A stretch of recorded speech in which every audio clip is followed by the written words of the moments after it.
Hello friends, welcome to Byju's classes. In today's session, we are going to discuss about a particular social movement. A movement that we did not find on the streets. A movement that was not played out in the city squares. Rather, a kind of social movement which dominated, which was there in the headlines of the different newspapers, magazines. For the last 2 years, it is now also there.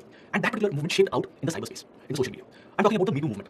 It's a very prominent movement in the last few years. So we will be discussing about it in this session. So first, we will be talking about the Me Too movement. What is the history of the movement? How it evolved over a period of time? How it spread? What was it spread in India? What were some of the positive impacts of the movement? What were some of the negative consequences as well as some of the limitations of the movement? What is the future of the movement? So we will be discussing about Me Too movement. Apart from that, another initiative was also in the news, the Times Up movement. So we'll be talking about that. And then we will understand feminism. A lot of times we will come across this term, feminism. So what is feminism? What is this movement about? What is this ideology about? What is this philosophy about? So we'll understand that. We'll understand the different phases of feminism, the different waves of feminism, and what are the different types of feminism. All these things that we're going to discuss will be very, very relevant for paper 1. Because there also we have a particular topic role of women in organizations. And this is also very important for paper 2 when we're talking about social justice, the different vulnerable sections of the society. Women, they're considered to be vulnerable sections of society. So from that perspective also, this particular topics, the particular topics that we're going to cover today will be relevant. And if someone is having a sociology option, for them also it is very, very relevant. In 2018, sociology mains paper, there also we had a question on Me Too movement. So this is the reason the topics that we are going to cover are very relevant. So first thing, what do we mean by Me Too movement? What is our understanding of Me Too movement? What exactly is Me Too movement? Me Too movement, it dealt specifically and is dealing specifically with sexual violence. Me Too movement tries to create a framework by which we can end sexual violence. So it tries to create a framework so that we can put our efforts in the direction of creating an end to sexual violence. Apart from trying to create a framework to end sexual violence, the Me Too movement also tries to give the victims of sexual violence a voice. Many times the perpetrators, they go scot-free because the people who were their victims, they did not speak out. And why they did not speak out? Maybe they were afraid, maybe the conditions were such, maybe the structures were such which prevented them from speaking out. They were afraid, they were marginalized. But this Me Too movement tries to give these victims a voice. It seeks to start larger conversation about these issues, the systemic issues, which prevent people from speaking up against these kind of incidents. It also wants to create a shift in the culture. It wants to bring about a cultural transformation. A culture in which women have been subjugated, women have been discriminated, women have faced different kind of violence, and they have not been able to speak out. To a culture in which this kind of systemic inequalities is not there, systemic discrimination is not there, a culture in which women can work without any threat of sexual harassment or sexual violence. This movement also tries to create a community of survivors who can move forward together. Those who have been victims of sexual violence, they are going to form a community. We're trying to create a community of these people, survivors. They will be together, and since they're together, they can there's a unity among them, there's a support among them, they help each other out. As a result of which, it helps them move ahead, it helps them move forward. Me Too movement also tries to scale up these kind of organizations. It tries to get resources. It tries to get support for these kind of organizations. It also aims to provide leadership training and development to these survivors. The focus is on healing and survivorship. Those who have faced sexual violence, those who have faced sexual harassment, they might have been impacted physically. At the same time, they might have also been impacted mentally. They might have faced mental trauma as well.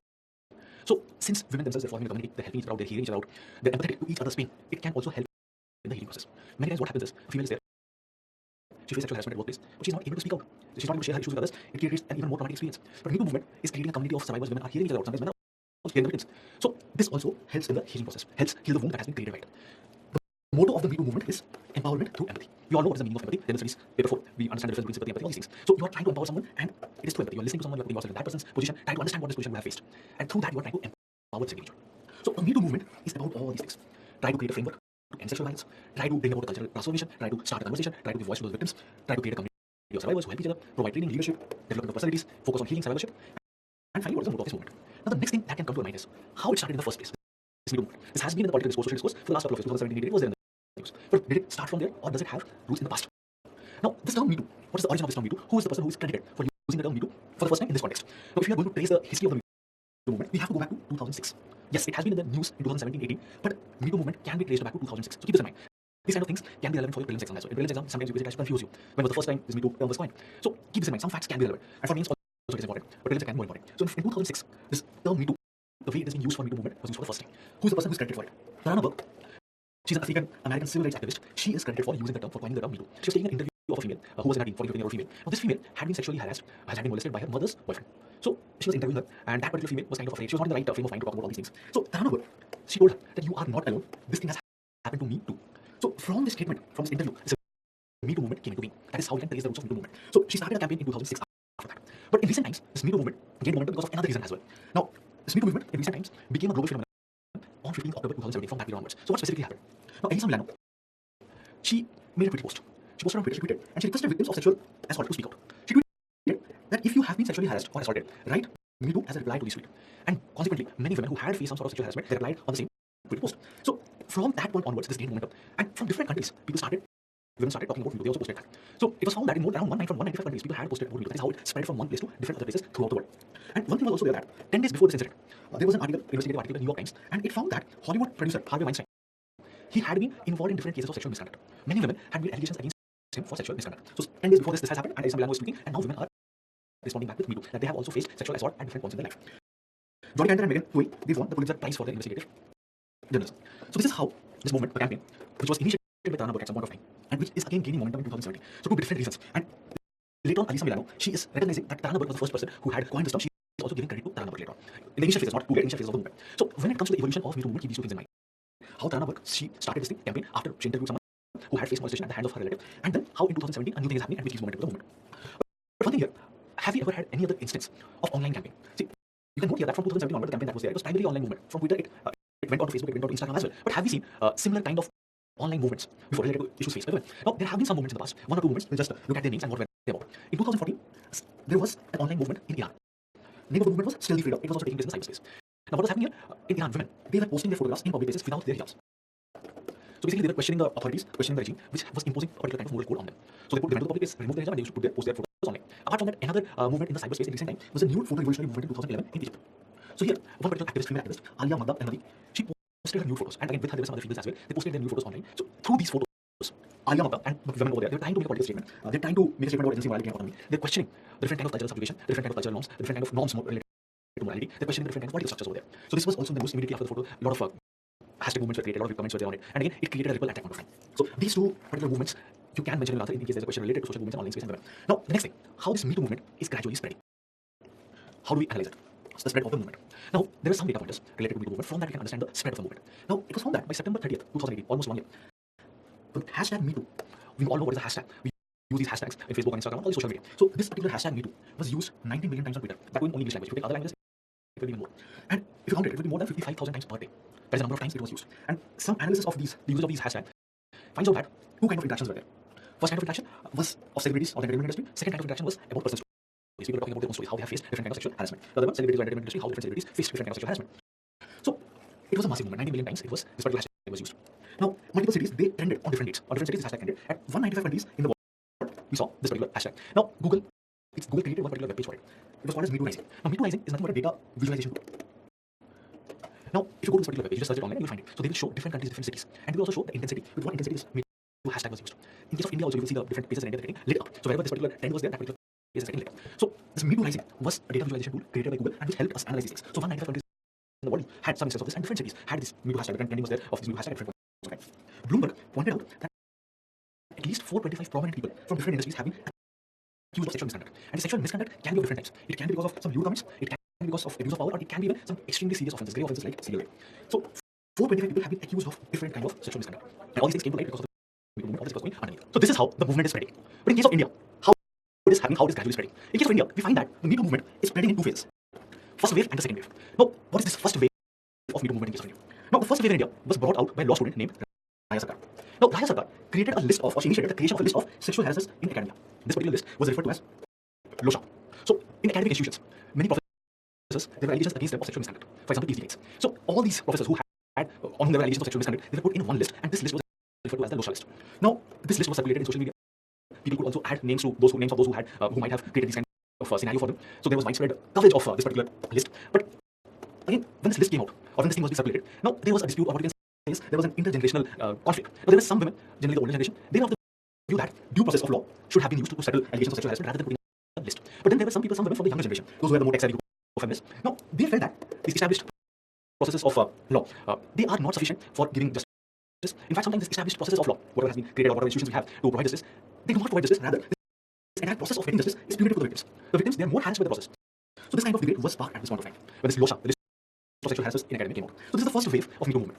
Now there was this second wave of Me Too movement, and this is the wave which was more in the limelight. LOSHA was not in the limelight. In 2018, the Me Too movement gained momentum, and this Me Too movement, this phase of Me Too movement was basically the second wave. Now here what is happening? Now this movement was triggered on Twitter, and how it is being triggered on Twitter? One writer, poet Mahima Kukreja, on Twitter, she made allegations against a stand-up comedian, Utsav Chakrabarti. Now Utsav Chakrabarti had worked on some videos with AIB. Now he had been an employee of AIB in the past, but in recent times when the allegations came out, he was providing some freelance material to AIB, but AIB used to collaborate with them. AIB is basically a group which creates content, comic content online as well as they have their own stand-up events. So Mahima Kukreja made allegations against Utsav Chakrabarti, and that gradually caught up. Now more and more women came out, and they also talked about their own stories, Me Too stories.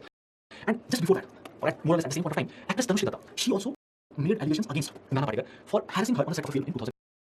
This was also there. Gradually, more and more women are coming up making allegations against people who have harassed them in the past. In fact, there was allegation against the then cabinet minister, Union Minister MJ Akbar. So 20 women, they came out and made allegations against MJ Akbar. MJ Akbar had been editor of some prominent newspapers magazines in the past. So his colleagues, women colleagues, they made allegations against him. MJ Akbar had to resign, but he also filed a criminal defamation case against these women. Apart from these incidents, there some other major allegations as well. Some veteran actors like Alok Nath, allegations were made against them, director producers, against allegations were made. Vivek Agnihotri, Sajid Khan. So many cases came out. People in media, design, advertisement industries, entertainment industries, many names started coming in these areas as well. So this was the second wave of Me Too movement, and which got more limelight in case of India. Now, some people, some commentators, they said that this Me Too movement in case of India was restricted primarily to the urban area. But if you look at the data visualization tool, Me Too Rising, you'll observe that this thing was not restricted only to the urban elites. Those who have the laptops, smartphones, who can understand this online vocabulary, not necessarily restricted only to them. These trends show that in many rural places or smaller towns, from there also people were observing these trends, people were also using these hashtags, people were also making the allegations. Places like Chikalim in Goa, Maharashtra, Bhusawal, Punjab, Zirapur, Mangalore, in Chhattisgarh, these places also we had these trends. So not necessarily it was restricted only to the urban elites. In rural areas also, in villages also, in smaller towns also, this particular hashtag was used.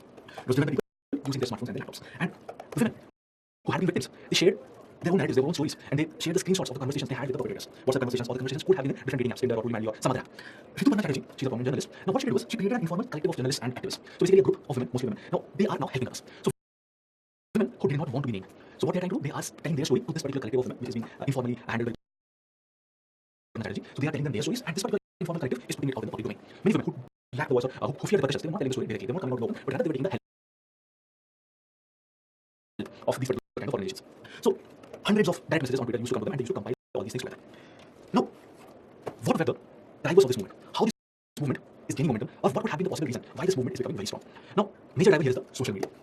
Now, the power of social media has been immense when it comes to organizing a campaign. In fact, social media has been used in political campaigns and other kinds of campaigns as well. So, social media has played a very important role here. Now, what are some of the features of social media which makes it an effective tool for campaign? First thing, in social media, things are unfolding in real time. It's an interactive and participative medium. You can directly interact with people. If someone makes an allegation or tells his or her story, other people can interact with them. They can understand. They can also relate that they might have also faced a similar kind of situation. So you are interacting, and others are directly participating. If one female tells a story that this particular person harassed me, there can be other women who might have faced harassment from the same person. So they might now come together. So people are now participating in the process. So it is kind of a medium which emboldens others who have also faced similar kind of issue. So many were emboldened to know that their stories and their voices are mattering. Social media is also a forum by which you can rally support. You can rally voices around. It can also help in highlighting an issue. If a lot of people start talking about the same kind of thing, so trends are created. A particular issue gets highlighted, and once that issue gets highlighted, it might be covered by other forms of media. Audiovisual media, it will also cover it. Print media, they will also cover it. So you rally support, you tell your own story, you get support, you will participate, and it can be taken forward by other forms of media. So basically, you are able to divert people's attention to a particular cause. Also, social media is a kind of platform which is ideal for social justice movements. Now, just think about it. If there's a victim, now traditional methods of justice, if you look at it, if there's a victim, she might have to go to the police or she might raise a complaint in the police station. But here, what is happening is she can act as a storyteller. In the previous scenario, she is a survivor. She is not dependent on other channels. But here, she is setting the agenda. She tells her own story. She is not dependent on others. She's not just a complaint. So here, the victims, they are handling the entire scenario in their own terms. They're doing it in their own terms. The traditional methods, again, you might be dependent on others there. So you do not set the terms. And in case of countries like India, what happens is the victim might go to the police station, but she might be shamed. The police officials, the administrative officials, the court officials, they might not be sensitive to these kind of issues. So sometimes what happens is this particular victim might be blamed. But here it is not the same thing. You are handling things according to your own terms, and in the process you are also getting support from others. You are becoming bolder because people are rallying for you, people are participating. Some people might have faced the same thing, they're also coming together. So it also strikes a chord with people who feel similarly. So all these factors are playing the role of drivers for this movement. They are the ones who are making the movement stronger. But also another thing was observed was that this movement is also getting weaker over a period of time. Some surveys, some reports are pointing out. Now what could be the reason? Would have led to weakening of this movement? Now it was observed, it has been observed that some of the celebrities, they return to work. Many politicians, against some allegations were there, they also were planning to come back, make some comebacks. For example, celebrities like people like Alok Nath, they have already started coming in movies. The trailers of the movies also. Politicians, for example, MJ, against some allegations were there, he has also started writing articles on different newspapers and magazines. So they are also coming back. In the US, Supreme Court Justice Brett Kavanaugh, we also saw that he is also coming back. Allegations were made against him, but he was elevated. Apart from that, there were some surveys. For example, in September 2018, a survey was conducted by YouGov on behalf of the magazine Economist, and it pointed out that there has been a small but clear shift against the victims. Now, what was this shift? What did this survey find out? Now, the survey pointed out that men who sexually harassed women at work 20 years ago should keep their jobs. This particular perception that men who have harassed a woman 20 years ago, this particular perception, how many people supported this particular point of view? This support increased. Last year it was 28%. Now 36% people support that these particular men who have been perpetrators of sexual harassment, they can go back to work. So previously only 28% people used to support last year when the movement was more prominent. Now, almost after 1 year, 36% people support this point of view. So gradual shift against the victims is taking place, and then there was some suspicion related to Me Too movement. For example, there were some people who were of the view that there might be some political vendetta here. This particular politician, they're targeting this politician, they're targeting the government because he's part of the this particular ministry is part of the government. So there were different kinds of suspicions, and these kind of narratives are also being created that is a vendetta. So there were some, these are the instances which point out that the movement could have been weakened. But this particular movement, Me Too movement, also had some, there were some challenges to the Me Too movement as well. It definitely is playing some positive role. It is giving voice to the victims. It is creating a community of women who are aiming to create a transformation in culture. But at the same time, there are some issues with this movement. There are some challenges with the movement. Now, what are some of the challenges here? The first challenge is of accountability. Now, I told you how allegations were made. In many instances, anonymous messages used to be there. People will post anonymously that they have been harassed by so and so person. Anonymous screenshots will be there. And the online medium, social media is such that people might believe these anonymous screenshots. So, not necessarily the person who has been named has committed that particular crime. But his character is being assassinated. It might have long-term consequences on his career. It can have long-term consequences on his life. It can put them in different kind of dangers. So, this anonymity could be dangerous. Apart from that, we do not have much mechanism for ensuring accountability in the way allegations were made in social media. Anyone can post anything, so how do you ensure that there is some basic accountability here? Apart from that, not much mechanism of verification, what is being posted. You post something, but who's going to verify it? And verification is not there, but people keep on retweeting the same thing, people keep on sharing the same thing, it is reposted multiple times. And also, social media, specifically Twitter, it is highly opinionated media. People have strong opinions. And whenever there is a strong opinions, language discourse, it becomes very difficult to engage in a debate or discussion. So, not much possibility of engaging in a fruitful discussion by which we can find a solution. So that also becomes very difficult. Apart from that, some allegations were found to be a result of vendetta. People wanted to set accounts. So those things were also there. Sometimes these allegations were also there. Sometimes it also becomes very difficult to find the difference between a ruined relationship or a toxic relationship and sexual harassment. The boundary lines can also be difficult. Sometimes there were instances of a toxic relationship. Boyfriend, girlfriend, they were in a relationship in the past, but gradually the relationship became sour, and one person happens to be a celebrity. So again, whether this is a relationship becoming sour or whether it is sexual harassment, it becomes difficult to understand. And since the medium is such, the celebrity tends to be blamed and his or her career and gets impacted.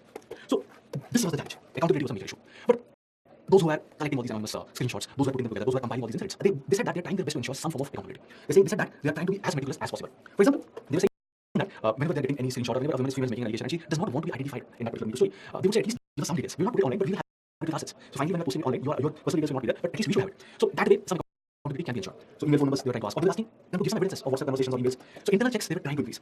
Apart from that, they're saying that in case there's an allegation against someone who's prominent, those who are trying to compile records, they were trying to do is they were trying to put together a cluster of multiple accounts who had been accusing the same harasser. So that also makes the case stronger. If there is an accusation against one person, if multiple women are making similar kind of accusations, the case also becomes stronger. High chance that this person has harassed so many women. So many women will not be lying against one person. So some element was there of accountability, but not complete transparency was not there in the process.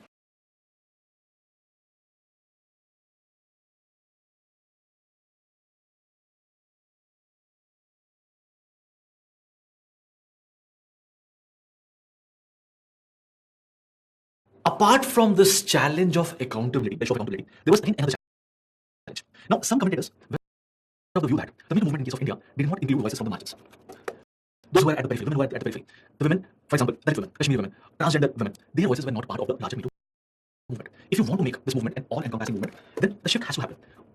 At present, in the last 1 year, the Me Too movement got more attention from the privileged voices. They were heard the loudest. But ordinary women, thousands of women who face sexual harassment daily, they could not be, their lives could not change, their voices were not heard. So these women, these thousands of women, they did not have any means, or they could not access different kind of legal medium, or they could not have access to the media. It was mostly the privileged women who were able to get benefited from this particular movement. So this was again another challenge. Apart from that, the Me Too movement faced another issue as well. Now, the movement highlights cases of sexual harassment, but also you have to ensure that this movement should not lead to a scenario in which men start voling themselves. They start avoiding women. They create such circumstances that men and women get segregated. Men might fear that there are chances of crossing the line, and to prevent these kind of circumstances, why not segregate? So in such a scenario, again there can be other problems. For example, in corporate sector, work can get impacted. If men and women are not working on a project together, the after-work social events, it can be impacted. Man-woman, mental relationships, mental relationship, it can get impacted. There can be circumstances, situations in which man will be the mentor and the woman might be subordinate. She is the mentee. She's learning from this person. But there can be fear of false allegations or raised rivals. These kind of circumstances can be there, and men might prefer not to act as a mentor to a particular female employee or other female employees. So those kind of relationships can also get impacted in the process. So from the Me Too movement, the takeaway should not be that men and women cannot work together. This should not be the final takeaway. Men and women should work together. The main takeaway should be you have to create an environment which should not have this toxicity. You should create an environment in which women are not sexually harassed. You should create an environment in which women feel safe to work with their male counterparts. So that should be the takeaway. Voling men from women, that should not be the final objective of the Me Too movement. So these are some of the challenges faced by the Me Too movement. So till now, we understood what is the Me Too movement, how it originated in case of India, the different phases of Me Too movement, and what are some of the challenges faced by the Me Too movement. Now the final thing, how do we envisage the Me Too movement? Or what is the future of the movement? Or what steps we can take so that this Me Too movement can lead to some tangible changes, can lead to some changes in the culture, work culture, culture of different organizations, the culture of the society as such. So what are some of the steps that need to be taken? So first thing, the Me Too movement highlighted some individual cases. This person is a perpetrator of sexual harassment. He's a wolf. Now these individual cases were highlighted. Next step is we should create a situation in which these kind of individual cases do not thrive. We should create such culture where these kind of individual cases are not perpetrated. So we have to move from individual cases to large systemic action. The Me Too movement created awareness. It ensured that women are coming together. They're raising their voices. It is creating a community of survivors and also a community of people who are raising a voice or who are supporting these survivors. So there was collective strength in this movement. Now this collective strength and the awareness that has been obtained should be converted into some sort of substantive action. Apart from that, it is also very important to engage the companies, the workplaces at different levels. At different levels in the organizations, we have to create systems, we have to create cultures so that these kind of cases are not perpetuated. In fact, in the last 1 year, this Me Too movement has started in 2017, and from 2017 to 2018, in that period as well, we saw some positive changes. Different reports, for example, NAVEX Global report, it pointed out that there has been an increase in reporting of these cases. More and more number of cases have come to light. People are now reporting it. So it found that there has been an increase in reporting of ethics and compliance incidents in 2017 across thousands of companies of different sectors. 44% of these reports were substantiated. This number was 10% more than the number last year. So organizations do have a role to play, and Me Too movement should engage with organizations at different levels. Apart from this, another major step that can be taken is ideas related to sex, power, courtship, consent, all these things should be imparted to people at a young age. It should be ingrained within individuals. So all these things should be taught to people at a young age. Apart from this, one of the reasons why these kind of crimes are perpetuated, they keep on continuing is that some people, some women, they maintain silence. Some women might be maintaining silence because they do not have sufficient knowledge. They not having a support structure, but sometimes because of lack of knowledge also discontinuing. So silence and lack of knowledge needs to be tackled. Apart from that, sometimes ignorance can also be the reason. Ignorance, lack of knowledge, you can include it together. Ignorance about the processes involved, ignorance about the grievance redressal mechanisms involved. That might also be the reason why women are not raising their voices. So we need to target that, we need to tackle that. Apart from this, we also need to understand the different warning signs. These warning signs, if people have an understanding of these warning signs, this can also play a very important role in addressing and preventing these crimes. A particular person, he's a perpetrator. Now he might be exhibiting some signs. If the others who are in the same team or who are part of the same organization, they can identify these warning signs. This person can be tackled. So teaching, training related to this also needs to be provided. Apart from these three things, we also need to promote more debates discussions, more meaningful, nuanced discussions about due process. Now, what do we mean by this? Now, the present environment, the present climate, if there is accusation, if there is any allegation against a person, he's deemed to be convicted. So there's a difference between accusation and conviction. But sometimes that boundary gets quite blurred because of the media trials. So we need to promote these kind of discussions. A person who has been accused might not have committed the crime. He should not be subjected to all the media trials as well, or there should be a limit to that.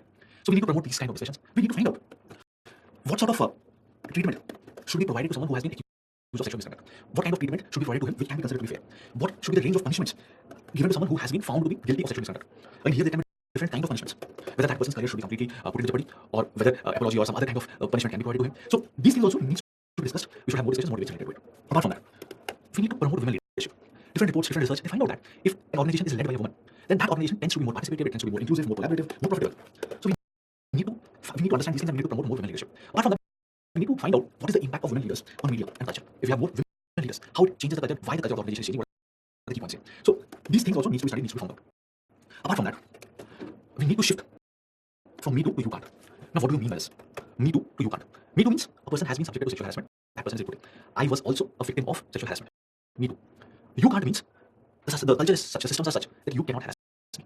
Me too. I have also been sexually harassed, molested by this person. You can't.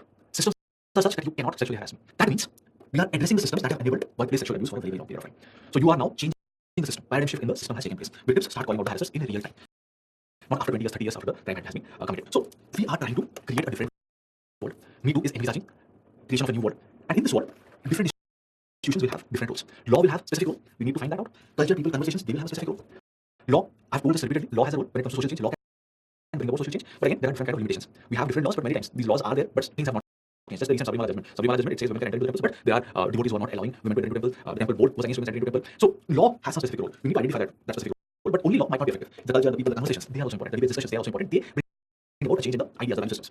Also, the debate has been primarily in the cyberspace, it has been in social media, it has been in the online domain. It also needs to be taken to other venues, especially the offline venues. Which are these offline venues? Courts, parliament, panel discussions, HR practices, schools. Here we need to move this movement to. Movement should shift here. Courts, again, laws, parliament, also laws, panel discussions. It creates different kind of ideas, germinates. Different ideas are germinated from these panel discussions. HR practices need to change. More protection for women. Apart from that, schools, it is the schools where young minds can be ingrained with the ideas of sex, consent, etc. So this is how a new world can be created, and in this new world, different institutions will have different roles to play. So these are the different steps that needs to be taken up, which can complement the Me Too movement, or which can take the Me Too movement to the next step. Now, apart from Me Too movement, another movement was also in the news. The Times of Movement. It might not have been in the news quite frequently in case of India, but it was quite prominently there in the US. Now, what exactly is the Times of Movement? That we need to know. Can be important from women's perspective, can be important from the men's perspective as well. There can be a question whether India needs a Times of Movement, or whether Times of Movement is complementary to Me Too movement. So we need to understand what exactly is this Times Up movement. But firstly, Times of Movement, who started this movement? Times of Movement was started by a group of 300 women from Hollywood. So primarily people from Hollywood, women from Hollywood, they're starting a movement, and it included some of the high-profile actors, leaders, for example, Natalie Portman, Reese Witherspoon. Now, what they are trying to do here? What is the underlying principle behind Times of Movement? Now, according to Times of Movement, or Times of Movement is acknowledging the fact that every human being, every individual deserves the right to earn a living. Every human being deserves the right to take care of themselves, take care of their families, and every human being should be free from harassment, should be free from sexual assault and discrimination. So Times of Movement talks about sexual assault, but it talks about other issues as well. For example, it is talking about your right to earn a living. It talks about your right to take care of yourself and your family members. So it is talking about work-related issues related to workplace, and one of them is sexual harassment. Now, the focus areas of Times of Movement are workplace equity. It talks about equal economic opportunities for women and for people of color. Not just focusing on white women. It is talking about women of color, people of color. Sexual harassment, it wants to combat sexual harassment and assault. On white women, it is talking about women of color, people of color. Sexual harassment, it wants to combat sexual harassment and assault. And one more thing has to be noted here. The Times of Movement is more solution-based movement, it is more action-based movement. So it is something which is the next step to Me Too movement. Me Too movement was primarily a campaign against sexual violence. Times Up talks about it, and it is more action-oriented, it is more solution-based. And it is talking about broader issues, different workplace issues. So Me Too movement was campaign around sexual assault, Times Up is more than that. Now the next thing here, what is the reason or what is the rationale behind the Times Up movement? Now, Times Up movement believes that power imbalances are the reason behind harassment, or they are the root of the harassment behavior. Just look at the Me Too movement. Now, take the different cases. For example, the case of the former Union Cabinet Minister. Now, he was the editor of a newspaper. The allegations are there that he harassed different journalists who were working under him. Take the case of producers. Producers, they have sexually harassed different actors who are new to the field. Many veteran actors, they have harassed actors who are new to the field. So there is always this power imbalance. The editors will have more power than the journalists. The producers will have more power than the newcomers. The veteran actors will have more power as compared to the new actors. So there is always this power imbalance. So power imbalance is at the root of the harassment behavior. The harasser is more powerful, can harass someone, and can go scot free. Because he is powerful, not much can be done against him. So times of movement, it says that if you want to eradicate sexual harassment, you first need to solve this inequality that exists. If inequality is resolved, sexual harassment can be taken care of. This sexual harassment is nothing but a symptom of larger systemic inequality, systemic pattern of exclusion for women, for people of color, and there is lack of equilibrium in power distribution in all businesses. If power is equitably distributed, if there is equity, sexual harassment will not be there. So this is what Times of Movement talks about. This is the reason why Times of Movement has taken up certain focus areas. So this workplace inequity needs to be resolved. Now, how they want to change these things or how they want to achieve their focus areas? So they are saying they will go for, they will try to influence legislation, they want to create better laws, or they will try to influence the lawmaking process, they want to introduce better policies, they want better laws for gender parity, equality for equal work. These kind of policies should be there. You need to create environments which need to promote equality for equal work. They want to create more opportunities for women who are in the low wage industries, for women who are from color, black women, for example. They also created a Times of Legal Defense Fund so that women are getting some sort of legal and financial support who cannot afford it. Apart from that, one thing was observed was there was a GoFundMe campaign and it raised $21 million in just 2 months. Apart from that, awareness generation, they also key role here. Many men and male and female celebrities, they dressed themselves in black and they sported Times of Pins in the Golden Globes Awards. So solidarity with the Times of Movement. So this is how these women who are part of the Times of Movement, those who have initiated the movement, this is how they want to achieve their goals. Since we have been talking about the Me Too movement, the Times of Movement, it also makes sense for us to discuss about the feminist movements, for us to understand a little bit about feminism, the different waves of feminism, and also look at feminism from the Indian context. So what we will do is we'll try to understand feminism, what exactly feminist movement is all about, what are the different waves of feminism, and what are the different types of feminism, and then we will try to understand feminism from the Indian context. So first thing, when we say feminism, feminist movement, what do we imply by this? What do we understand by it? So first thing, what is feminist movement? Now, feminist movement refers to a lot of things together. It refers to multiple types of movements. Feminist movement refers to political movement, refers to cultural movement, economic movement, all these things are within the broader framework of a feminist movement. So basically, feminist movement tries to bring about changes along all these lines. But the main aim of feminist movement is establishing equal rights and providing legal protection for women. So it is a political movement, economic movement, cultural movement, all these things together to ensure equal rights for men and women should have equal rights. Feminist movements also involves different sociological theories, political theories. It involves different kind of philosophies related to issues of gender difference. So it's a movement. It also includes theories, philosophies. All these things are put together. So this is what is the meaning of feminist movement. But here again, feminism did not happen in one go. There are different phases to feminism. If you look at feminism, feminist movement in the West, it is divided into different phases. These phases are referred to as waves. So what we try to understand is we look at these waves. What was the first wave of feminism? What was the second wave of feminism? What is the third wave of feminism? And we try to understand what were the major issues that were taken up during these phases and what were some of the impacts.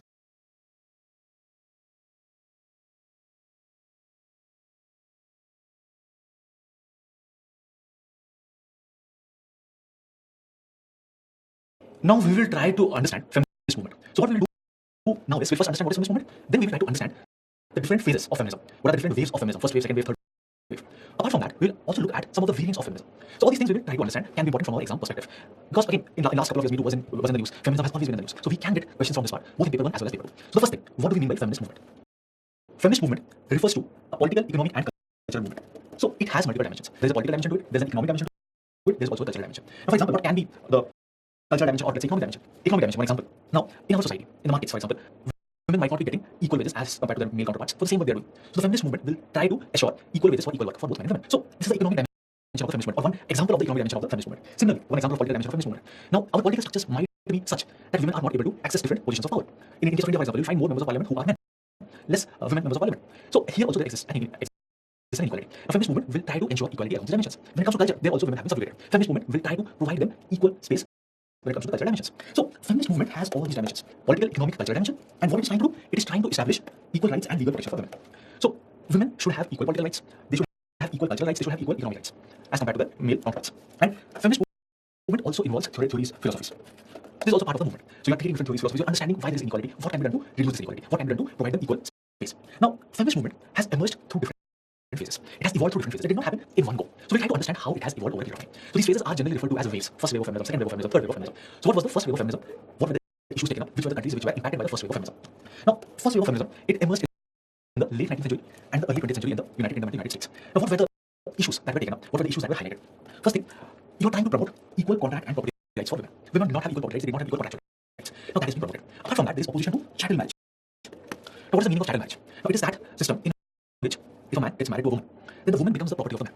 The wife is basically the property of the husband, and their legal offspring, they are also the property of the man. So there is an opposition to it. Now, when you are considering the wife as the property of the husband, you are denying agency, you are denying women's agency. Women cannot take decisions on their own behalf. They do not have those rights. So this kind of marriage, in which the husband is considered to be the owner of his wife and the children who are born to that union, that kind of marriage is being opposed. That kind of marriage is called chattel marriage, and it is opposed. By the end of 19th century, the focus is now on gaining political power, voting rights for women. So that is now the focus. Apart from that, apart from all these things, opposition chattel marriage, property rights, gaining political power, there were some feminists, for example, Voltaire, Terry and Margaret Sanger, they were also demanding women's sexual, reproductive and economic rights.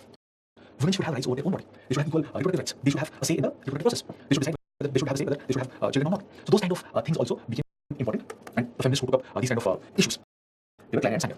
Now, we look at Britain and US, how the first wave of feminist movement is impacting these countries, or what were the things that were taken up. In Britain, women, feminists are demanding a right to vote. So, accordingly, the Representation of People Act 1918 was passed. But this particular law, what it is trying to do, it is giving voting rights to women. But here, not all women are getting voting rights. Only those women who are over the age of 30 and who themselves own houses, they were given the right to vote. But gradually, all women who are above a specific age are given the right to vote. This ownership clause, ownership of house, ownership of property, that is gradually removed. But initially, only those who own houses were given the right to vote. What is happening in the United States? In US, there was a campaign to abolish slavery. So first there is a campaign to abolish slavery, and after that there is a demand for women's right to vote. And they were influenced by Quaker thought, religious freedom movement, so they were influenced by these ideas. And the feminist movement in the US involved a wide range of women. Women from multiple backgrounds, they were part of it. And the first wave of feminism in the United States is said to have ended in 1990. So this is the first wave of feminism. What were the issues taken up? Which were the countries which were impacted by it? So property rights, contractual rights, equality in that is being demanded. Opposition to chattel marriage, the husband should not have ownership over the wife. Sexual reproductive rights, they were also one of the focus areas. Apart from that, political rights, women should have the right to vote. These are the changes that the first wave of feminism brought about. Now, second wave of feminism, it is emerging in the early 60s, 1960s, and it is continuing till late 1980s. Also, during this phase, we observe that some of the issues of first wave of feminism, they're also continuing right now. So, continuation of the early phase, the first phase of feminism is happening. Apart from that, from this emerges the third wave of feminism. So, coexistence with third wave of feminism, the next phase. So, that is also happening. So, second wave of feminism, it overlaps with the first wave and also with the third wave. Now, second wave of feminism is concerned with issues of equality, and during this phase, some prominent works by certain authors came up.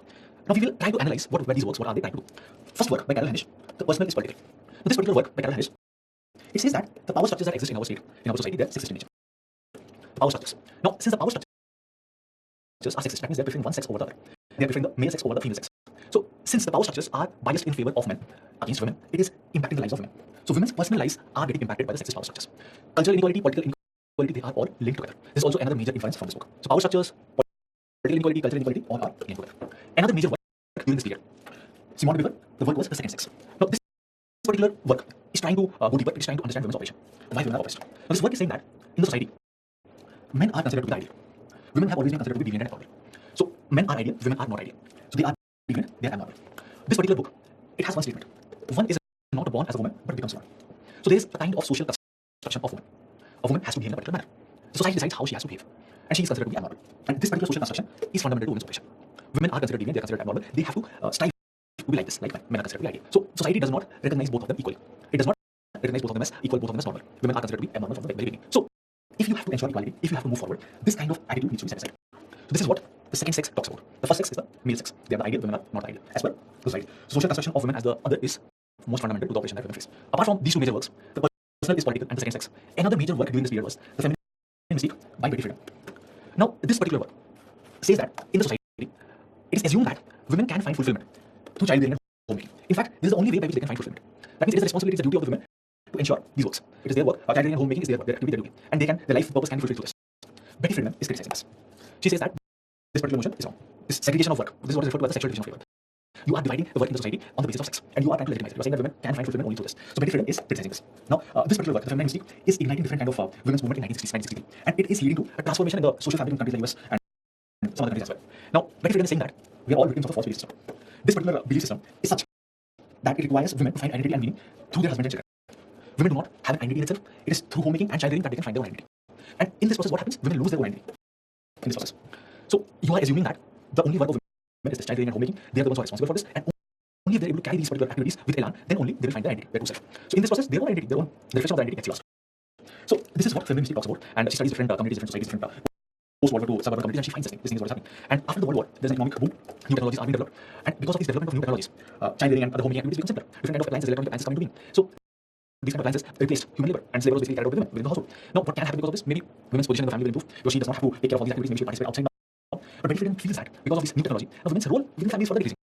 Because previously, these activities were given some recognition, and since these activities were recognized, the person who was carrying out these activities was also given some recognition. But now, since these activities are being carried out by technology, so her own identity gets minimized, gets reduced. So women's work is losing its meaning, it is becoming even less valuable with the emergence of technology. So this is what Betty Friedan talks about in feminine mystique. So criticizes the notion that women can find fulfillment only through childbearing and homemaking activities. So the third wave of feminism is emerging in the mid-1980s, early 1990s. It's continuing to this point. Now, third wave of feminism is emerging as a consequence or because of the perceived failures of the second wave of feminism. There were backlash against many of the initiatives of the second wave of feminism. Now, it was felt that second wave of feminism, it is trying to decide what is good or what is not good for women. And this generalizing tendency is on the basis of the experience of only the upper or middle class of white women. So you are basically deciding what is good or bad for everyone on the basis of experiences of only a certain category. So there was an overemphasis on the experience of a certain category of women, and there is a backlash against this. Third wave of feminism is more inclusive. It celebrates different kind of individual identities and the different kind of contradictions that are there. That is also being recognized by the third wave of feminism. For example, there have been internal conflicts among the third wave feminists as well. For example, there will be some feminists in this particular time who will say that there exist important differences between the two sexes. Since there are important differences between two sexes, there are biological differences, and they feel because of these biological differences, the roles that they take up in the society are different. Gender roles are there. The jobs might be different. In the domestic sphere, they have to take up different roles. So some group of feminists, they also have this point of view. But at the same time, there will be some other feminists in this space who say that there are no inherent differences between the sexes, and they feel that the different roles that are allocated to women, it is just because of social conditioning. The society has decided, the prominent members of society or the culture of society, they have played a very important role in saying that you are female, you should take up these roles. Child rearing or homemaking, this is the task that you have to do. Played a very important role in saying that you are female, you should take up these roles. Child rearing or homemaking, this is the task that you have to do, and men should go out and work. So these internal debates are also part of the third wave of feminism. It celebrates individual identities. It gives that freedom to define women who they are. So this is something different in the third wave of feminism. Internal conflicts are also recognized. Now, apart from these three waves of feminism, another term or another kind of trend is also observed, and this is referred to as post-feminism. This particular term, post-feminism, prefix is added to feminism, post-feminism. Now, what is the meaning of post-feminism? Post-feminism is emerging in 1980s, first time we are using the term. And post-feminism, it encompasses or it is a collection of all the theories which are basically critical approaches to the previous feminist discourses. So we have these waves, first wave, second wave, third wave. So post-feminism includes all the approaches which are critical to this feminist discourses and primarily to the second wave feminism. Because it feels that the second wave of feminism, it's more of a monolithic entity, and it has a lot of generalizations on the basis of the experience of the upper middle class white women. There are some post-feminists who believe that feminism is no longer relevant in today's society. We don't need feminism. That is what some post-feminists believe. Not everyone believes that. Apart from that, some post-feminists, they feel that women should be recognized as people. Women are just any other people. It considers women and men as different, male and female as different. This particular view, they feel, is sexist rather than feminist. So women should be considered as just any other people. So post-feminists believe in these things. Or when we say post-feminism, it refers to all these things. Women should be considered as people. Some post-feminists feel that feminism is no longer relevant. Some post-feminism believes that, or it includes all the theories which are critical of feminism. But there is also criticism to post-feminism. For example, thinker like Angela McRobbie, they say that whenever you are adding the prefix post to feminism, it is you're inherently assuming that women have achieved equality. So the assumption with post-feminists is equality has been achieved, and now feminists can focus on something else entirely. But which is not the case. Equality has not been achieved completely. So this is the meaning of post-feminism, and this is the criticism by Angela McRobbie. Apart from this term post-feminism, what we will do is we will try to look at some different forms of feminism which are sometimes in the news. It will help us understand feminism in details. We will be able to understand what are the different forms of feminism. Now, one term, keep in mind, French feminism. Now, this particular term, French feminism, or this kind of trend, it is a branch of feminist thought, and it is emerging in 70s, continues till 90s. Now, French feminism refers to different kind of works related to feminism in the field of philosophy, literature, and it is more metaphorical in nature. It is less of a political doctrine. So, French feminism, it tries to create a body of theories related to feminism. Less of political action, political doctrine, more of philosophy, more of literature. So that is referred to as French feminism, 70s to 90s. So another form of feminism is anarcha-feminism.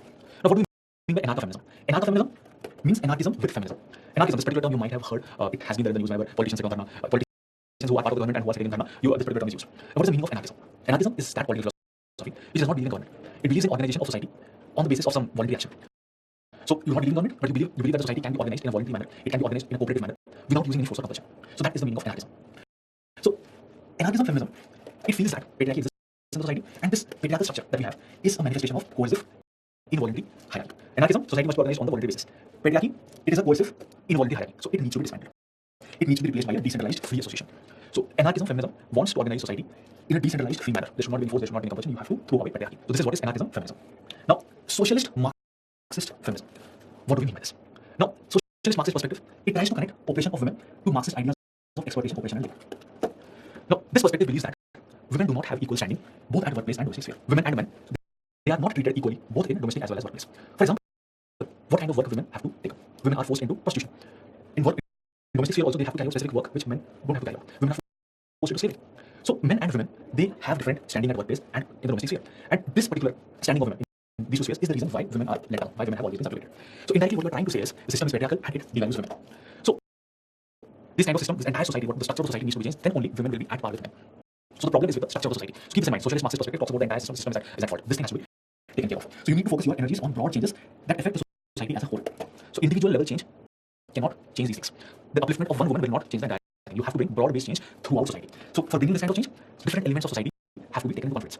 Or you have to bring about change at all the levels. There has to be change among men and there has to be change among different groups. So the entire social structures need to be changed. So socialist Marxist perspective, it believes that operation of women is part of the larger pattern that affects everyone involved in the capitalistic system. If you change the system, things will change. But these perspectives have also been criticized. Now, Marx felt that class operation, if it is overcome, gender operation will also be overcome. So if class operation is overcome, automatically the issues that women face will be overcome. But later thinkers, they criticize this. They feel that it is quite naive. Class operation might be overcome, but not necessarily gender operation will be overcome.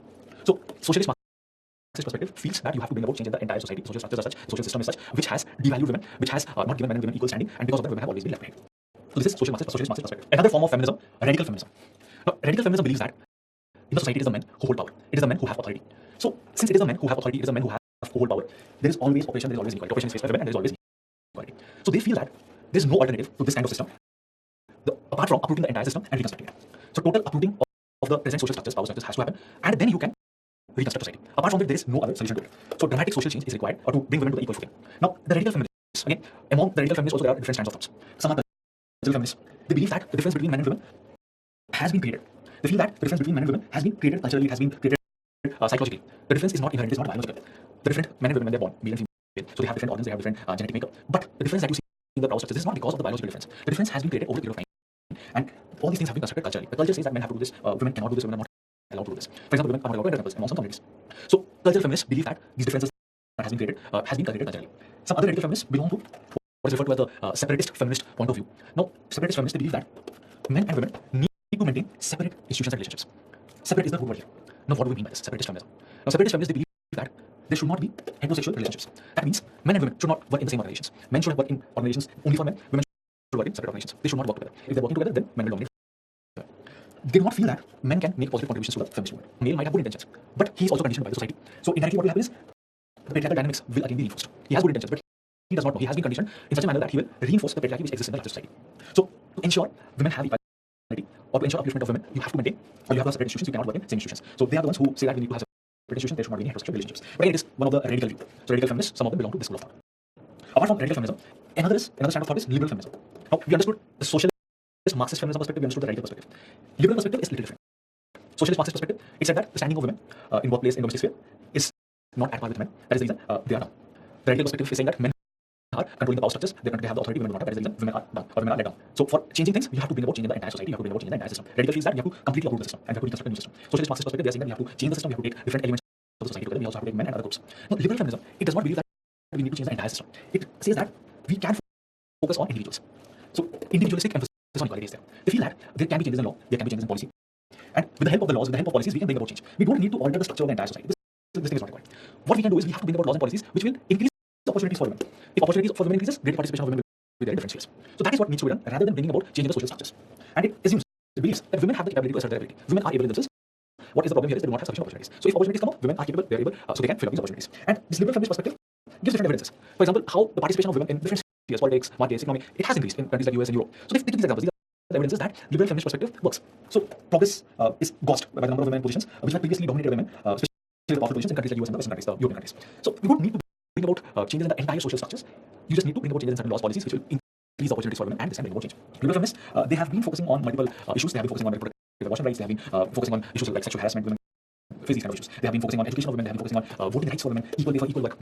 Men and women should be provided equal wages if they are contributing equally. Affordable healthcare, affordable childcare, all these things are important. Now, if childcare is affordable, if healthcare is affordable, then what will happen? Women don't need to work within the household for providing childcare activities, for child rearing. So they can purchase it. There can be specialized institutions like that facilities which will provide childcare if you are able to afford it. So women will, instead of taking care of the child themselves, they will leave the child with specialized institutions when they're working. So they can go out and work and their children can be taken care by such facilities. So all these things are important. And liberal feminists, they take up these issues. Now, apart from liberal feminism, another kind of feminism is black feminism. Now, what does this mean? Now, black feminism, or the thinkers who belong to this school of thought, they feel that sexism, class oppression, racism, they're all linked together. You should be tackling everything together. If you are uplifting black women, that means you are targeting racial bias, you are targeting class oppression, you are also targeting sexism. Because black women, they face all these things. Sexism, class oppression, as well as racism. So, black feminism, they believe in this. And black feminism also gave rise to what is referred to as womanism, Alice Walker's womanism. Now, what is this? Now, the early feminist movements that we saw first wave, second wave, all these things. Now, they were based on the experiences of primarily the white middle class women or the upper class women. And they're white and they're upper class. Or they have not taken up issues related to oppression which is on the basis of race and class. So the feminist movement in the initial phases, they only talk about the experiences of white women and that too belong to the middle classes or the upper classes. So the experience of a black woman and the experience of a white woman is different. The experience of a black woman and the experience of a upper class middle class woman is different. Black feminism takes up the issues, all these issues together. So black women face a more intense kind of oppression. That is what is taken up here, and it tackles all these features together: classism, racism, as well as sexism. Apart from black feminism, another school of thought is post-colonial feminism. Now, what do we mean by post-colonial feminism? You already know what is colonialism. You would have read it in history in details. We, us as Indians, were also subjected to colonial powers. Britain ruled over India for a very long period of time, and after that, British left. Independent India came into being, so we are also a post-colonial state. Now, colonial experience, when, for example, when India was subjected to the British rule, that was the colonial experience that we had. Now, that colonial experience would have led to marginalization on multiple levels. Women at that point of time would have been marginalized, and what will be the dimension of the marginalization that they are facing? they would have faced racism, they would have faced ethnic oppression, and they would have also faced classism. They belong to different classes, they belong to different ethnicities, they belong to different races. So colonial experience would have led to marginalization of women along all these lines. So the post-colonial societies that have formed, the women in these societies would have faced all these things. Now, post-colonial feminists, they try to understand this. Apart from this, now post-colonial feminists, they object to the portrayal of women of non-Western societies as passive and voiceless victims, and portrayal of Western-educated women as modern, educated, and empowered. Generally, it's portrayed that the women in the Western countries, in US or the European countries, they're considered to be educated, empowered, and modern. It is always assumed that women in all these post-colonial states, they're voiceless, they're marginalized. It might not be right. The post-colonial feminists, they object to these kind of portrayals. Apart from that, they are critical of universalization of female experience. Now, in 1940s, 50s, at this point of time, the colonial powers, they are leaving many of the colonies that they had been ruling for a very long period of time. Second World War, that took place. And after that, what happened? United Nations is coming into being. Now, United Nations, one of the roles of United Nations is to track the social progress of different countries. So it is not designing different parameters. To track the progress of different countries. Now, they're also trying to track the progress of women in different countries. Now, when you are designing these parameters, on what basis you are trying to design the parameters? United Nations also, the Western countries, they're dominated. So parameters that they're designing, it is also on the basis of the experience of the Western countries. So what you are trying to do here is you are trying to universalize the experience of Westerners. So you are trying to measure the progress of women in post-colonial states on the basis of parameters which have been developed by the Western countries. So the post-colonial feminists, they will criticize it. They will say that you should not use same parameters. The experience of women in post-colonial state will be different. You should not use Western parameters to measure this. Colonial powers often impose these Western norms on the colonized regions. And the cultures are also different. The culture of post-colonial state, both the culture of the colonies and the culture of the Western state will be different. Western countries will be different. So they should not be treated equally. So this is what post-colonial feminists talk about. Apart from that, one thing also you need to keep in mind. Now, in a colony, which is being ruled by a colonial power. Now, when colonial power is ruling a colony, sometimes it might happen that the colonial power is trying to impose, it is trying to create some laws, it is bringing its own ideas, values, and it is trying to create a law of it, and it is trying to enforce it on the people of the colony. Now, sometimes what can happen is the colony, the people who are part of that region, the colony, now they might have some sexist rules, regulation norms. Now, they are not happy with the colonial powers, and the colonial power is reinforcing its norms, its own values. Now, sometimes the colonies will try to oppose it, whatever law is being put on them, imposed on them. And this opposition can lead to the sexist structures, reinforcement of the sexist structures. For example, in case of India, let's say the Britishers are trying to draft a law. In India, Sati was there, the Britishers are trying to draft a law for abolition of sati. But people here in India, they will be against Britishers. So whatever the Britishers will be doing, they will oppose. So there will be resistance to a law created by Britishers to reduce inequality between men and women. So this is also something which is analyzed, studied by the post-colonial feminists. So colonial oppression may result in glorification of pre-colonial culture. Before the colonial powers came into being, there might have been some sexist structures which might get glorified after the colonial powers are coming into being. So inequality can get increased because of colonization. This is also something post-colonial feminists have been studying. Apart from this, there's something which is called as third world feminism. What is this? Now, again, third world feminists, they criticize Western feminism for being ethnocentric. What do we mean by ethnocentric? It is that particular view. You have a particular worldview. It is on the basis of your own region or your own culture. So let's say I'm American, I'm using African culture on the basis of my own cultural system. So that is called ethnocentricity. So Western feminism is ethnocentric. They do not understand the diversity. They will compare the different societies on the basis of their own views, their own cultures, their own belief system. Unique experiences of women from the third world countries, that is not taken into consideration. There might be feminism of a different form in a third world country, that is not recognized. Only their own school of thought, the Western school of thought, will be used to gauge feminism in other countries. So unique experiences of women from third world countries, existence of feminism indigenous to these third world countries, they are not recognized. So third world feminism tries to recognize the indigenous feminist movements in third world countries. It tries to collate the unique experiences of women in third world countries. Apart from that, there is another form of feminism that is called as multiracial feminism, women of color feminism. So it takes into account the lives and experiences of women of color. So feminist movement should not be only on the basis of experiences of white women, upper class, middle class women. It should be on the basis of the experiences of women from different backgrounds. Women who are black, women who are yellow, women who are lower classes, upper classes, middle classes, everything. This is something which is emerging in the 90s. So these are the different schools of thought. Apart from all these schools of thought, another prominent type of feminism has been gaining ground in the last few decades. It is referred to as ecofeminism. Very important. Has been asked in sociology optional, can be important from the general studies perspective as well. These kind of questions are asked because these are the things which are in the news. What is the meaning of ecofeminism first? Here you can divide this thing into two parts: ecology and feminism, environment and feminism. Now, ecofeminism, what does it do? Ecofeminism connects the exploitation and domination of women with that of the environment. That means man tries to exploit environmental resources. Man has been trying to dominate environment. He's trying to control environment. Man is also doing the same with women. He tries to exploit women. He tries to dominate women. So, ecofeminism tries to understand this connection. So, what ecofeminism says that in the society there's a patriarchal system. Patriarchal system is the root of these kind of exploitation of both women as well as environment. The patriarchal system leads to power in the hands of man. It is the man who controls land, who owns land. Man uses land for his own profit, for his own success. Women are also exploited by women for their own profit, success, and pleasure. So man exploits land, man also exploits women for his own benefit, for his own profit, for his own success, for his own pleasure. Women and environment have always been perceived as a passive voice, as passive pawns. So man has been trying to dominate. He's racing. He wants to dominate. He wants to reach a particular level of success. For that, he feels that he needs to domesticate both the land, that means the environment, as well as women.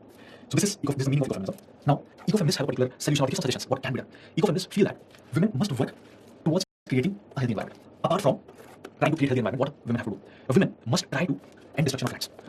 Now, if destruction of land can be arrested, how can women benefit? Women are more dependent on land. If destruction of land is arrested, women's life can be better, and indirectly the life of the family can be better. For example, how women and nature are connected.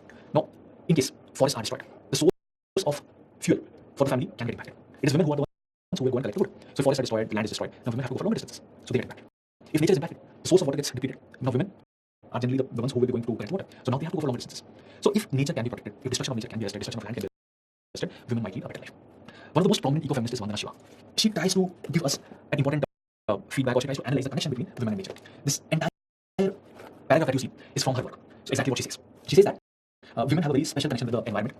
Every day, they get integrated with the environment. There's an interconnection and there's this daily interaction between women and environment. So how is it?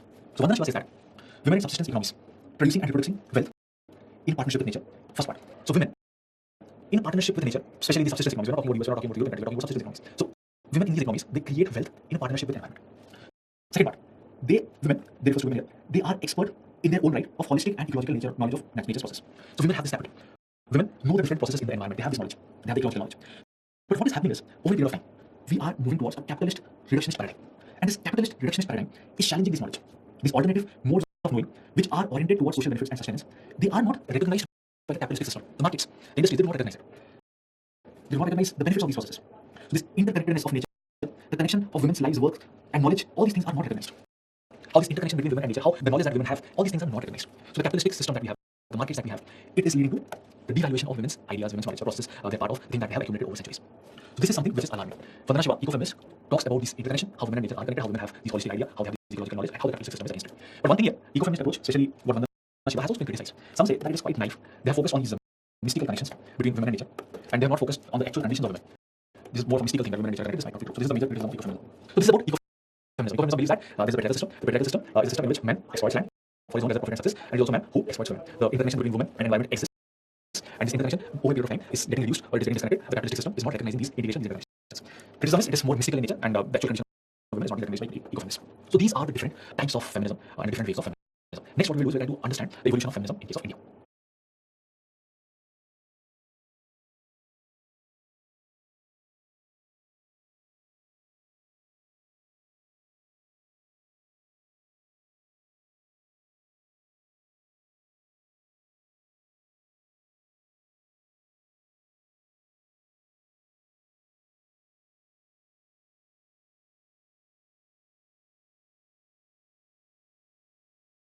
Hello friends, welcome to Byju's classes. In the previous session, we tried to understand feminism. We looked at feminism from an international perspective. So how feminism has emerged over a period of time. We understood the different waves of feminism, first wave, second wave, third wave. Also, we tried to understand different types of feminism. In today's session, we are going to focus on the feminist movement within India. Now, this topic is relevant, and this topic is very important from General Studies 1 as well as General Studies Paper 2 perspective. In GS1, there is one section, role of women and women organization. So from this part, you can get questions. Apart from that, in General Studies Paper 2 also, you can get some general questions. Vulnerable sections is part of the syllabus. Women fall under that. Feminist movements have played a very important role in uplifting the position of women in the society. So that way also it is important. Now, what we will try to understand in this session. So we will try to understand the origin of feminist movement in India and how it has evolved over a period of time, how it has changed over a period of time. So that is what we are going to analyze. But one thing, I would like to make it clear before the start of the session. Now, when it comes to feminist movement in India, feminism, it has become a potent force. The visibility of feminist knowledge struggles, its legitimacy, all these things have become quite significant over a period of time. So feminist forces, feminist struggles, their knowledge, it is considered important. But at the same time, different kind of contradictions have also been observed. So different kind of internal contestations, conflict charges are also observed. Now, what do we mean by this is feminists, they do not consist of one monolithic identity. Among feminists also you will find different kind of internal conflicts. So all these things we will try to understand. Apart from understanding how feminist movement has grown over a period of time, we also try to look at all these internal dimensions, internal conflicts, charges among feminists. There are a lot of disagreements, divides among feminist voices. Some feminists, for example, the feminist movement in India can also be divided as per generation. The older feminists might have a particular perspective, the younger feminists they might have a particular perspective. Again, those feminists who belong to the minority communities, they might have a different perspective. So all these things have over a period of time emerged, and we will also look at these angles. Now, one more thing, feminists in the case of India, sometimes they are also criticized. Sometimes there is a backlash from the patriarchal forces. Feminists, they have been trying to solve different kind of issues, they have been trying to address different kind of issues that women face. But sometimes whenever they fail, again the patriarchal forces will criticize them. Let's say you cannot solve the problem. Maybe we are in a better position to solve the issue. So those kind of backlash also feminists have faced over a period of time. Apart from that, feminists also face the threat of corruption. So different external agents, the state, the market, at different points of time, they also threaten corruption. So feminism in India, if you look at it, the present status is this. Their voices, they have become stronger, they're considered more legitimate, their knowledge, their struggles, they have got legitimacy. But at the same time, there are some inherent contradictions, there is disputes among feminists, there are different opinions, different views, there are threats from the patriarchal forces, there is also threat from different external agents. Now, what we will do is we will try to analyze feminist movement in India. Now, when we were looking at feminism worldwide, we had divided it into different phases. First wave, second wave, third wave. That way also we can look at feminism in India. Or the other way is decade-wise. In 40s this happened, in 50s this happened, 60s this happened. So that way also it can be analyzed. But one thing you should keep in mind that whenever we are dividing the entire time period into smaller time periods and analyzing things, sometimes there is a danger that we might go for overgeneralization. For example, 50s to 80s, let's say consider it as one phase and we say that the feminist movement was characterized by this. So in such a scenario, what happens? We might be overgeneralizing. Some particular events we might miss out on. So we are just creating a single story for the entire duration. So this thing is referred to as the dangers of a single story. So some important events we might miss out on if you go for generalization. So this thing also we can keep in mind. And more or less we will go with the same thing. We will try to analyze it decade by decade, how it originated and how feminist movement has evolved in different decades. Now, what is the first point, or what is the origin of feminist movement in India? Generally, it is said that the reform movements that we had in the society, the anti-colonial movements as well as the social religious reform movements, these movements are the point of origin of feminist movement in India. Now, we all know from our learnings from history, some of these movements, Arya Samaj, Brahmo Samaj. So these movements, these reform movements, they are the point, they are the origin of feminist movement in India. Now, what have been the contribution of these movements? What did they try to do? Now, these feminist movements, they laid the foundation for feminist politics in India. They are the ones who are raising issues related to women's rights. Just think about the things that they had taken up at that point of time. What kind of rights women have? For example, widows should have the right to remarriage. So those kind of things were taken up by them. Apart from that, they played a very significant role in improving women's education status. Women traditionally had been denied access to education. This is something which they are trying to promote all these social religious movements. Apart from that, they're also trying to improve women's employability. And gradually, political participation of women is also increasing. Later on, if you see, with Mahatma Gandhi coming into play, so gradually participation of women in politics also increased. So women's rights, education, employability, political participation, all these things are increasing. As a result of which, it is leading to development and modernization of women. So this is the major contribution of the social religious reform movements, or it is the major contribution of the first phase of feminism in India. But one thing has to be noted here, that despite all these changes that are taking place, the primary affiliation of women, it was assumed that the primary affiliation of women is towards her family, towards the culture, towards the purity of nation. So you are promoting women's education, but again, there were these people who are promoting women's education. They also did not have this in mind that women should get educated for themselves. But the idea was women should get educated so that they can become better wives or better mothers. So the primary affiliation of women is towards the nation, towards the culture. That is what was assumed at this point of time. Apart from this, it has been observed that some feminists, they have constructed a particular idea of a particular notion of Indian womanhood. This was constructed during colonial times, and it has continued even after the British left India, even after our independence. What do we mean by this notion of Indian womanhood? Bharat Nari. Generally, this is also used nowadays as well. Bharat Nari should behave like behave in such a manner. Now, what could have been the reason why this particular notion was constructed and why it continued? Now, at that point of time, this particular thing might have been a mechanism by which you are rejecting the Western ideas. So maybe it is this particular model constructed to oppose the Western notions. So it basically is trying to reinforce that anti-colonial mindset. It's trying to reinforce anti-Western mindset. That is something that's continued. Now, what is the issue with that? Now, whenever you create these kind of models, it can lead to curtailing of some rights that women as human beings should enjoy. If you say that Bharat Nari should behave like this, maybe it can lead to restricted mobility for the women. Bharat Nari should behave in some manner. She should not go outside. She should focus only on her family, her husband, her immediate family. They should be her primary concerns. So sometimes it can lead to a decrease of freedom for the women, restriction on the part of women. So this has been one of the major limitations of this particular phase of feminist movement, the idea of Indian womanhood, the creation of this notion of Indian womanhood, the idea that women have the primary affiliation for the family, for the nation, for the culture. And it has been reinforced as a measure to oppose colonialism, as a measure to oppose westernization. Now, this is the origin of feminist movement in case of India. Now, the next most important phase in feminist movement in case of India, the period of 1970s and 1980s. The decade 1970s, it is considered to be the point of origin for post-independence Indian women movement. So till now, what we're discussing, the point of origin was, before independence, the point of origin was the period of social religious reform movements. After independence, the point of origin of Indian women movement is 1970s. So what is happening in 1970s? In 1970s, a lot of autonomous women groups, feminist groups are coming into being. Now, what do we mean by autonomous feminist groups? Now, these are the groups which are autonomous from political parties, political entities. They're also maintaining their autonomy from different funding agencies. So they are basically autonomous in nature. And who are the ones who are part of these feminist groups? Who are the ones who are leading these feminist groups? It is generally the women who are educated, who are from the middle class, who are urban. They are middle class women. I'm not saying they're the elite women. They're the middle class women. So educated, middle class, urban women. They are the ones who are forming these groups, and they are the ones who are leading these groups. Now, who are their constituencies? The autonomous women feminist groups are working among certain section of women. Who are these women among whom they're working? So generally, they're working for poor women who are at the grassroots. So they are taking up issues of poor women who are at the bottom of the society. Now, what are the issues these women face who are at the bottom? These issues, these autonomous groups, they're taking up and they're addressing to the nation state. So they're asking the nation state, like, what have you done for them? Why are you not taking up their issues? Why are you not trying to do something about it? So they're addressing the nation state and they're taking the issues of poor. Now, in 1970s, these autonomous women groups that are emerging, they are playing a very important role. They are shifting the focus of feminist movement. Previously, the focus was something. Now, gradually, the focus is shifting. For example, previously the focus was more left-oriented. The focus was more around material inequality. Women are poorer as compared to their male counterparts. And since women are poorer as compared to their male counterparts, what happens is there is an element of exploitation. They will be subjugated, and it can lead to exploitation. This continues even now, but previously this was the only focus. But this autonomous women groups, they're gradually shifting the focus from this aspect of material inequality to some other aspects. They're shifting into some strategic gender interests. For example, now they're talking about the issue of gender violence, which had not been the focus in the past. So the issues like gender violence, they are now becoming more important. For example, the violence that women face within the household, the violence they face in the public domain. So those kind of things are also being taken up, harassment and all these things. Another very interesting feature of the feminist movements during this period was the public nature of protests and radicalism. Women used to come to the streets. So public nature of protest action was observed here. Radicalism was also observed here. In fact, in 2012, if you remember, there was this unfortunate incident in Delhi, the Jyoti Singh gang rape incident. There was a rape case that it was referred to at that point of time. Now, at that point of time also, after this incident took place, a lot of people, women, men, all of them came to the streets. There were a lot of public protests, not only in Delhi, but at different parts of the country. So when this particular protests were going on, some commentators could draw the parallels between the protest movements that happened in 70s and the protest movement that was going on in 2012. So there were a lot of similarities in 70s, the kind of protest action that used to happen then, and the 2012 gang rape case. And one more thing, from our learnings of history, from history, post-independence India, you would have read a national emergency, about national emergency. But before national emergency, you might have seen that there were a lot of protests happening in different parts of India. There also women used to participate. So in 70s and 80s, these feminist movements that you see, they focused a lot on the way they tried to demonstrate was through protest action in public. So radicalism was quite evident there. During this period, from 1970s to 80, there was one event which also played a very important role in the way the feminist movement shaped out during this period. This particular incident that I'm talking about is the 1972 Mathura rape case. Now, in Maharashtra, a tribal girl named Mathura was raped in police custody. So two policemen had raped her. Now, who are policemen? Policemen are basically they're part of the state machinery. So now different questions started being raised. Questions were being raised on the patriarchal nature of the state. The state itself might be patriarchal. And that is being manifested here. Custodial rape. Policemen are raping a female in custody. So there were a lot of protests and gradually this led to different kind of reforms. So different kind of legal reforms specifically related to violence against women. So from this point onwards, Indian feminist movement got oriented towards legal strategies. They are now asking for different kind of legal reforms that should take place so that women's condition can be improved, women can be protected from these kind of violence. Women can be protected from the patriarchal nature of the state. We have to ensure that the state does not remain patriarchal. State is more egalitarian. State is more egalitarian when it comes to the gender. Now, this is about the 1970s and 80s. Now, what is happening in 90s? Again, in 90s, there was a turning point. Turning point not only for feminist movement, but for the entire economic point. We know what happened in the 90s. what are some of the major events that happened in the 90s, beginning early 90s. From our learnings from economics as well as history, we know what was the major event that happened in early 90s. We opened up our economy, we introduced neoliberal economic reforms, and this led to massive changes in our political and social structures. So political and social effects were there. And 90s, the feminist movement also witnessed some major changes. Two major events were witnessed by the feminist movement. First is the rise of state feminism.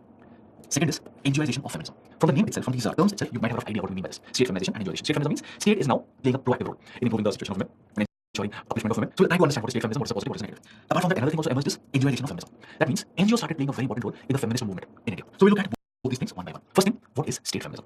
Now, 90s onwards, we observe that state intervention is increasing in these particular areas, or state intervention when it comes to upliftment of women or programs related to women is increasing. So different government-initiated women development program we observe. For example, Mahila Samakshi program. So we observe these kind of programs being introduced. Apart from that, different institutions, mechanisms, bodies are also initiated. For example, National Commission of Women was set up in 1990. 73rd, 74th Constitutional Amendment, it also comes into being. So women are provided reservation in different local bodies. For example, women are given reservation in panchayats. So all these things is leading to increase in different kind of possibilities, opportunities for women. So now women can participate in public as well as political life, or increased avenues for women's participation in public political life is taking place. Now, you might think that this is a very good thing. So what is actually wrong in that? Government's focus is increasing, it is initiating different programs. National Commission of Women, so if there are grievances against grievances faced by women, it can be taken up. So it's a good thing. Apart from that, women are able to participate in panchayat and other local bodies. So women say in different local matters also increasing, the political participation will also increase. So all these things are good. But can there be any issue here? Can there be a cause of concern here? Now, different commentators again pointed out, or other feminists also pointed out, that state feminism has also some challenges. Some issues can be there because of state feminism.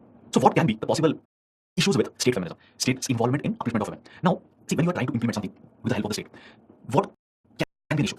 If more and more functions state takes up, that means the state is becoming more powerful. Just remember the lessons of good governance. When we refer or when we use the term good governance, that means that there are effective checks and balances.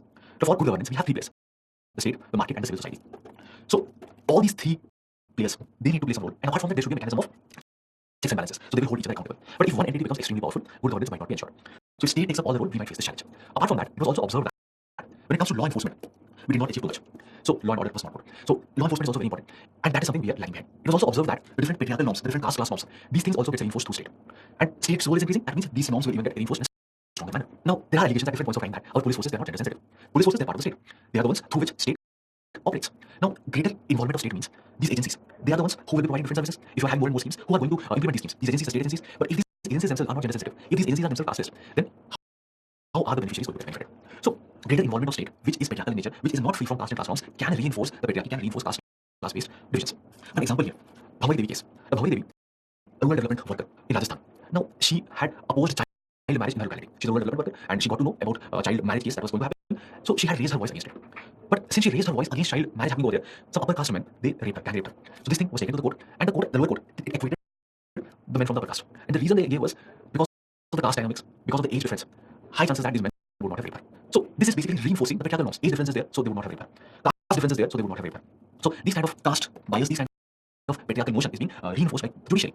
Apart from that, after the Nirbhaya gang rape case, 2012, there were some changes to the Criminal Law Act. But despite all these changes were brought so that we can improve the condition of women. But despite all these changes, the position of women has not improved drastically. The law enforcement has not improved drastically. So even if you improve the role of state, whether things will improve drastically, we are not sure. And there are some negative repercussions. These patriarchal caste class norms can get stronger, and the power of the state increases. So this is the issue with state feminism. Apart from state feminism, another trend we observed in the 90s was NGOization. Now, what do we mean by NGOization? Now, in 1970s, 80s, I told you that we see emergence of different autonomous feminist groups. So different groups are forming, they're generally emerging, they're becoming a very important force.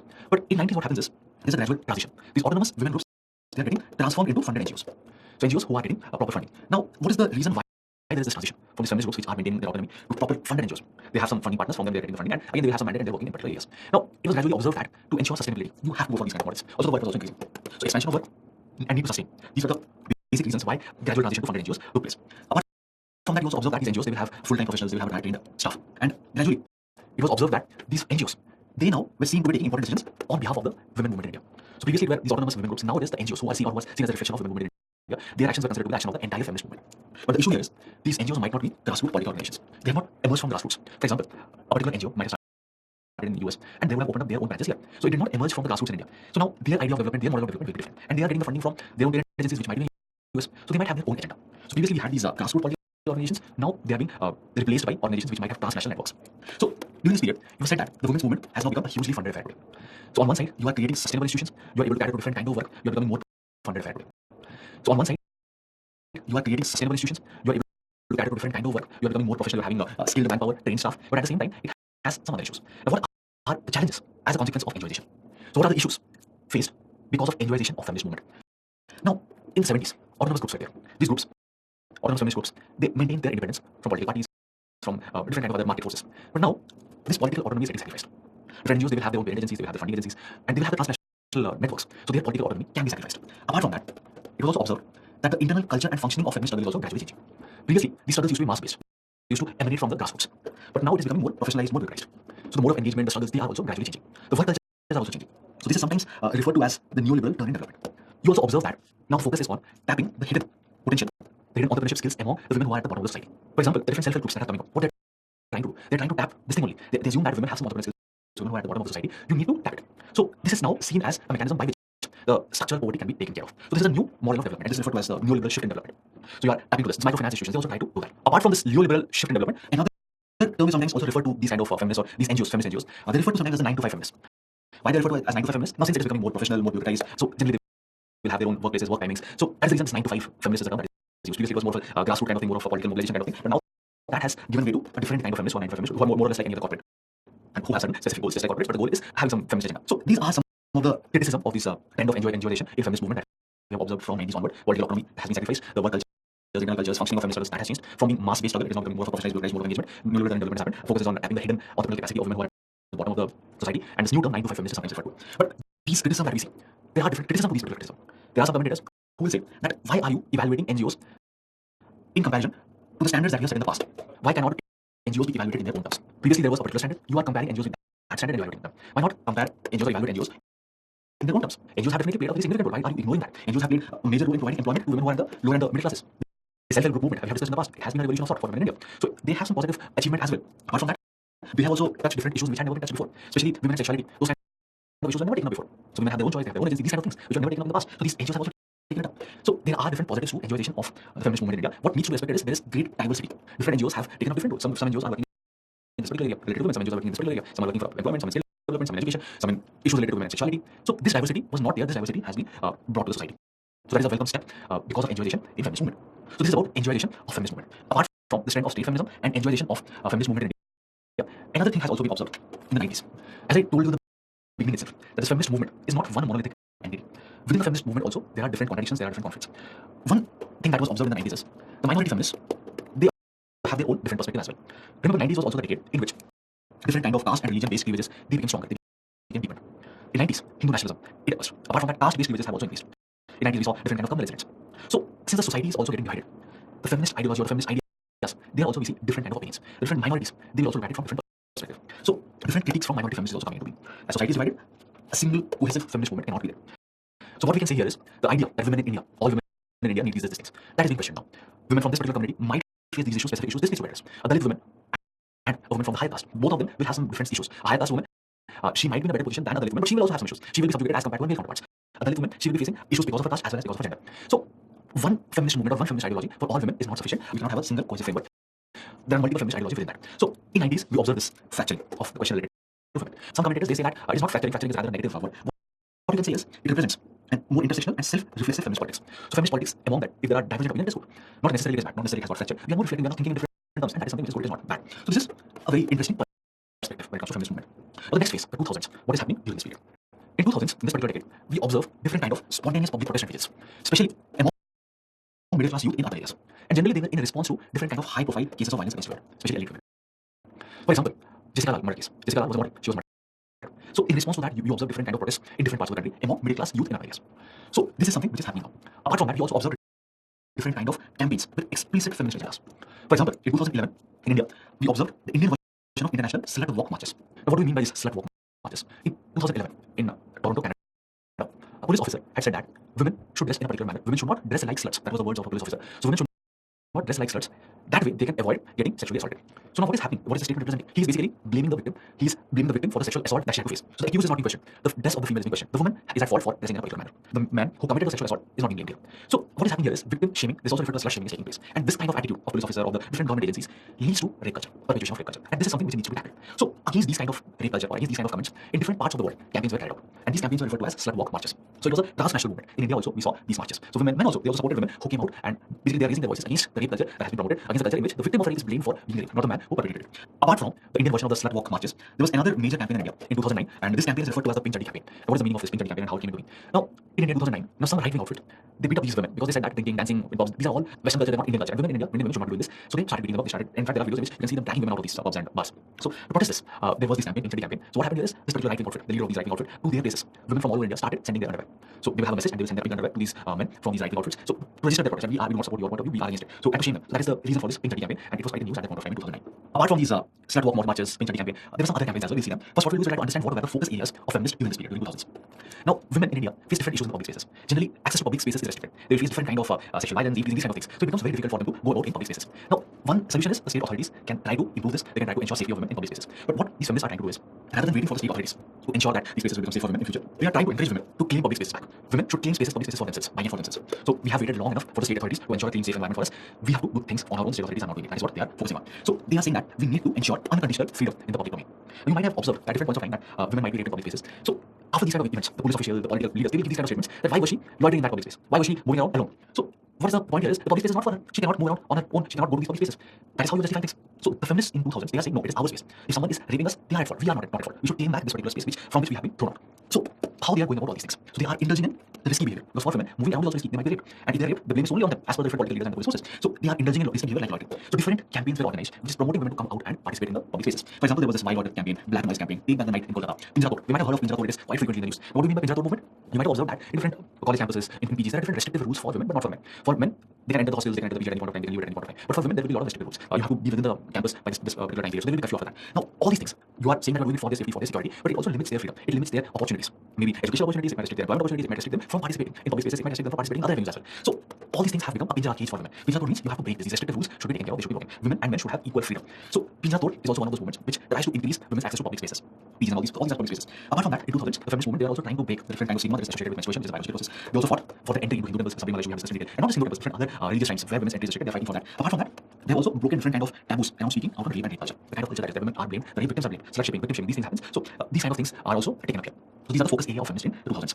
Now, these new feminists, 2000 onwards, they have been unapologetically mobilizing around issues that are relevant to them. Women who are in colleges, women who are staying in PGs, they are restricted, they have to follow the curfew, they have to be there within a particular time frame. So they protest against it. It is relevant to them, so they are protesting against it. And they say that all these things are relevant to women across all classes. These kind of restrictions on women, different kind of stigma that is there related to menstruation, issues that have been created because there is a taboo related to talking about rape culture. All these affect women across classes. So they have been talking about it, and they say that the issues that they are highlighting have wider implication for women throughout the society. Apart from that, the issues that they are taking up, the activities they are taking up, they are all in response to the deficiencies of the feminism that came before them. The feminist movements that were there in the past, they were not taking up all these issues. Reclaiming of public spaces, these issues were not taken up before. The new feminists who emerged in this period, so they have given a different shift to a different dimension to the feminist movement in case of India. And these new feminists have also been benefited by certain enablers. What are these enablers which have benefited them? There has been a change in technology, there has been a change in the economy. Post-90s we had the LPG reforms, and because of this, they have got some benefits. For example, social media has played a very important role. All these campaigns that we're talking about, in all these things, social media played a very important role. Hashtag activism, it has played a very important role. So someone will start a hashtag and it will attract attention of people to that hashtag, to that particular cause. And again, according to the help of social media, people also mobilize on ground to different kind of marches that they take out. So social media has played a very important role. And social media also plays a very important role of educating others.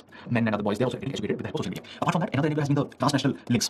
The feminist struggle now has become transnational in nature. So feminists in India, they will be linked with feminists in Australia, they will be linked with feminists in Africa, they will be linked with feminists in US. So that kind of link is also there. So each are getting influenced by one another's ideas. Apart from that, education and employment options have also increased. So women's say has also increased. With education, your voice also improves. With employment options also, one thing is there that with employment, your independence increases, so you can also improve your voice, or you can have a larger voice, a louder voice. At the same time, since options are also increasing, challenges are also increased. Now, if women are participating in the labor force, they're going out and working, so they will also face certain specific issues, sexual harassment at workplace, or whenever they're going to the workplace, in between also they might face different challenges. So because of employment increase in employment education options, challenges faced by women is also increasing. At the same time, their voice is also improving. Apart from that, another thing that has also been observed is the right wing. It has also emerged, and the right wing's effort to curtail these freedoms, opportunity, that has also increased. So feminist movement also is becoming stronger. Since the right wing outfits, they are trying to curtail the mobilities, options, opportunities, avenues of opportunities that women have. So feminist movement is also becoming stronger, who is trying to suppress this emergence of right wing efforts. So this has also enabled the new feminists.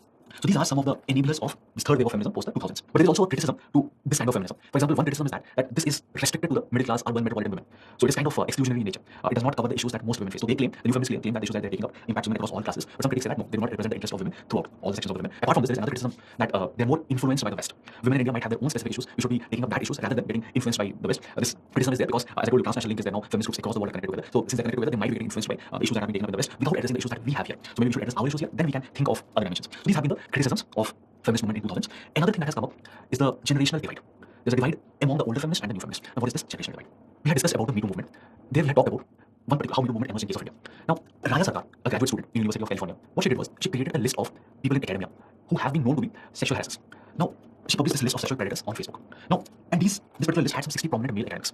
Now, it was a public secret. Most of the people who are in part of it, they knew about it. Now, what she tried to do was she converted this public secret into a digital archive. Now, what she's trying to do here is she is publicly naming and shaming that these are the people who are known to be sexual predators. So this is something she had done. New feminists, new generation of feminists. Now, in response to that, some of the older feminists, established feminists in India, in fact, established Indian feminists, they came out with a statement. Kafila is one blog in which they published this statement. And they say that they are deeply discomforted by these kind of methods that have been used by Raya Sarkar, publicly naming and shaming these male perpetrators. And they felt that if you are anonymously naming men and you are not giving any context, any explanation, it is basically going to delegitimize the long struggle that feminists have taken out against sexual harassment. And if this delegitimization takes place, it is going to make the task of feminists even more difficult. So they are saying that you should follow the due process of law. What you are doing is not the right process. In case there are allegations of sexual abuse against some male academics, you should follow the process. Maybe there's some internal disciplinary committee should take it up, you should take it to the legal courts. So for the older feminists, due process should be taken up. They feel that it is just unfair. But the newer feminists, they feel no, you should name and shame the perpetrator. And one thing on their side is they feel that whenever you take legal recourse, generally it is the women who is at the receiving end. The process is such that women will be at the receiving end. The police officials, they will not be gender sensitive. Where the legal proceedings takes place, it is also aimed at shaming the victim. So those who have been sexually molested, harassed, they will be at the receiving end. Then they might not get justice. At the same time, they will be suffering through the trauma. So this is a generational divide that has been observed. And gradually this generational divide took another form. It took the form of caste divide. Now, it was observed that Raya Sarkar is Dalit, and it was her way. Now, these 12 Indian feminists who wrote in Kafila, they belong to the upper caste, Savarna. So there was also this accusation made by this Dalit Bahujan feminists that upper caste feminists are subjugating their efforts.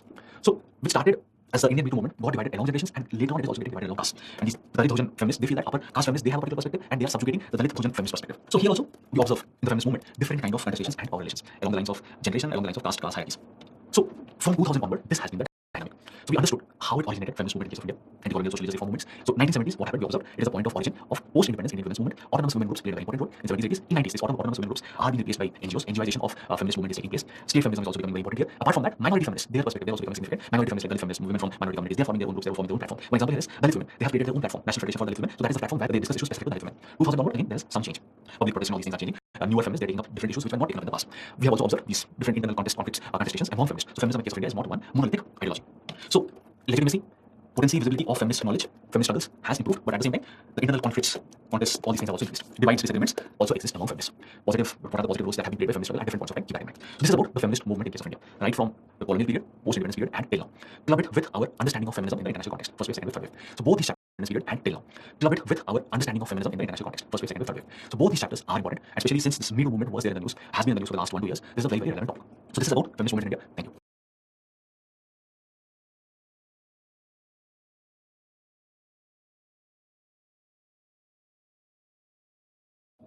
Hello friends, welcome to Byju's classes.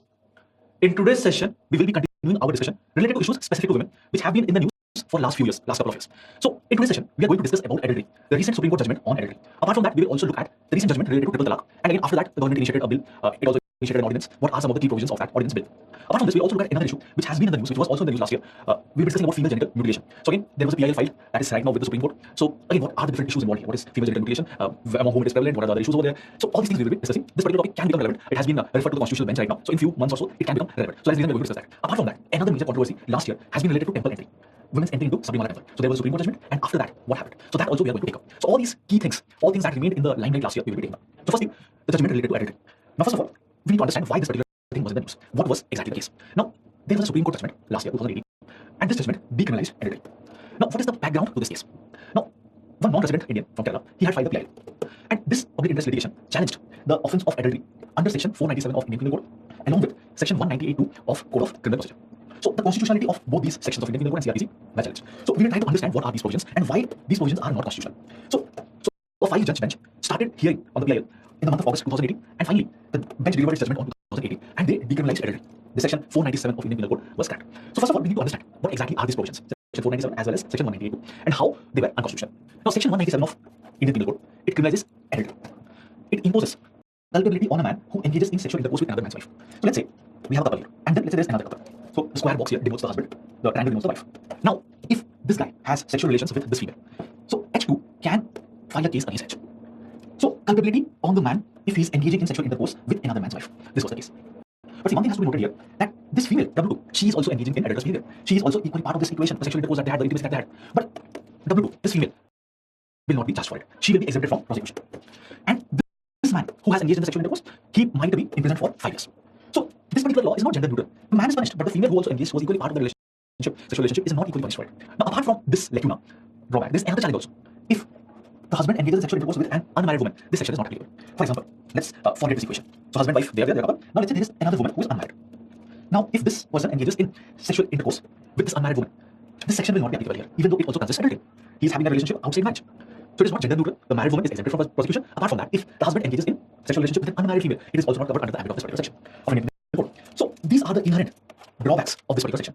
Now, what is Section 1982 of Code of Criminal Procedure? Now, Section 1982 4982 of Code of Criminal Procedure CRPC, it just tells you the procedure, how a complainant can file charges for offences committed under 497 section of IPC. And here one thing has to be noted. Under this provision, only the husband may file a complaint for the offence of adultery. So husband, wife here.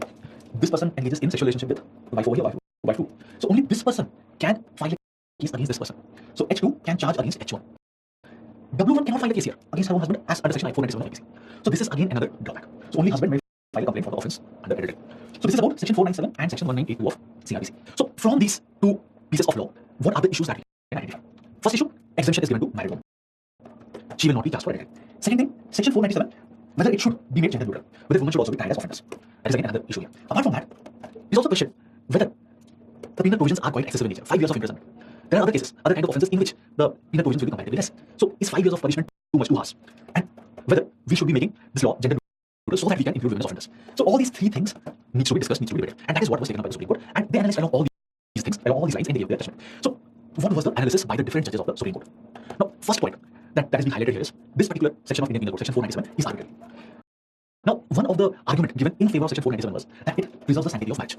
Because of this provision, marriage as an institution can be maintained, the sanctity of marriage can be preserved. But let's look at it, it might not be the case. Now, just think about a scenario in which the husband is giving consent to his wife who has sexual relationship with some other man. So, in that scenario, section 497 will not be applicable. But at the same time, marriage as an institution, it is not getting preserved here. So, the idea of sanctity of the institution of marriage might not be preserved by this. Apart from that, this particular law serves to preserve the notion that the husband has rights over the wife. Husband has control over the wife. Or indirectly we can say, it assumes that wife is the property of the husband. Now, just look at the entire scenario. Why this thing would have come into being? Husband 1 is having sexual relationship with wife 2, and H2 can file a complaint against H1.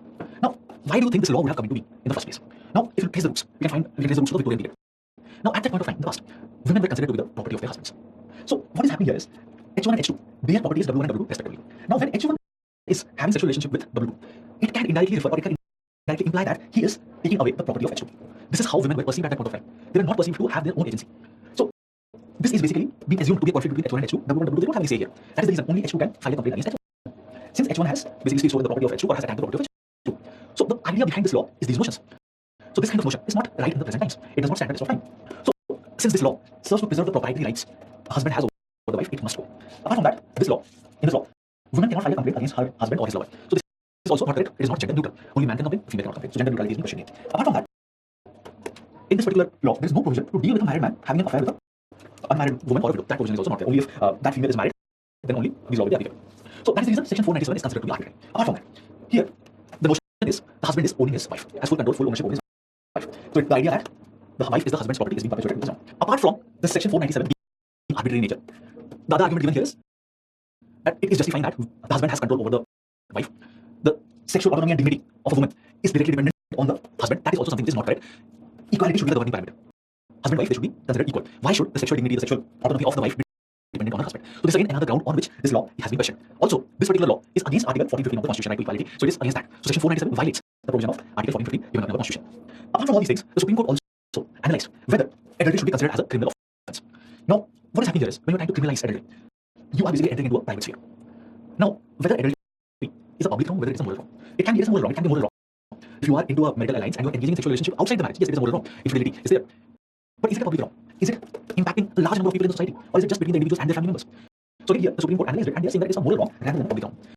So if it is not a public wrong, why should it be made a criminal offense? And the Supreme Court judgment, it says that the autonomy of an individual to make his or her choices with respect to his or her sexuality in the most intimate spaces of life should be protected from public censor. So your sexuality, your sexual choices, they're quite personal. They should be limited to the personal space. They should not be exposed to public censor. So that is the reason it's saying that it should not intrude into that sphere. So it should not be considered to be a criminal offense, and it is a moral wrong rather than a public wrong. So that is also another reason why adultery should not be considered as a criminal offense. So based on all these arguments, adultery was decriminalized. So the section 497 of the Indian Penal Code was scrapped, and since the substantive provision went down, so the procedural provision 198 of CRPC that also has to go down. This is what was the exact statement of Justice Deepak Mishra. So this is about adultery. So what is adultery? What were the provisions of why it was struck down? Keep this in mind that what is the underlying notion behind the laws that we had? The underlying notion was man used to consider woman as his or his own property. Man used to govern women's sexual choices. Women's sexual choice, her autonomy was dependent on the man. So this was the underlying notion. It impacted laws in different parts of the world, and that is also impacting our laws. Our laws are also from the remnants of the past, colonial laws. So that is how it has come out. This particular law goes against the principle of equality 1415 of the Constitution. We need to have equality in gender neutral laws. It was not a gender neutral law. It was punishing male members, not the female. Unmarried female were given exemption. Women were not considered as offenders. So all these, because of all these things, this particular section, this particular law has been scrapped down. So this is about the recent judgment related to adultery. On the next topic that we take up is the issue of triple talaq. So why was the practice of triple talaq in news in the last few years? So two things why it was in the news. First reason. Now a PIL was filed. Supreme Court was hearing that PIL and it gave its final judgment. According to that judgment, the practice of triple talaq is unconstitutional. So triple talaq is against the constitution.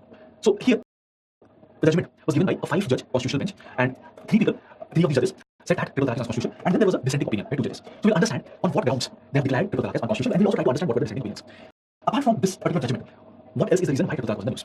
Now, after triple talaq was declared unconstitutional by the Supreme Court, the government tried to initiate certain reforms, legislative reforms. Now, what they're trying to do here is they initiated a bill, and this bill criminalizes triple talaq. That means if a man, despite Supreme Court declaring that it is null and void, it is unconstitutional, even despite this, if he tries to use triple talaq, then he might be charged for it. It will be considered as a criminal offense as per the bill that was brought to the parliament by the government. The bill could not be passed in Rajya Sabha.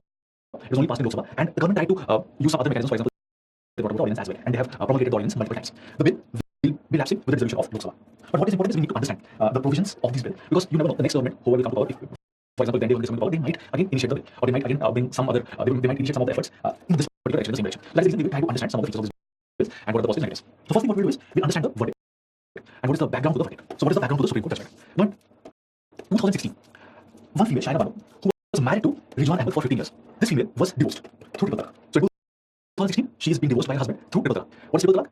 3 times you are using the term talaq and instantaneous divorce is there. So now this female, Shaina Banu, she is filing a petition to the Supreme Court, and she is saying that 3 provisions: the provision of triple talaq, talaq-e-bidat, polygamy, nikah halal, all these 3 provisions should be declared unconstitutional.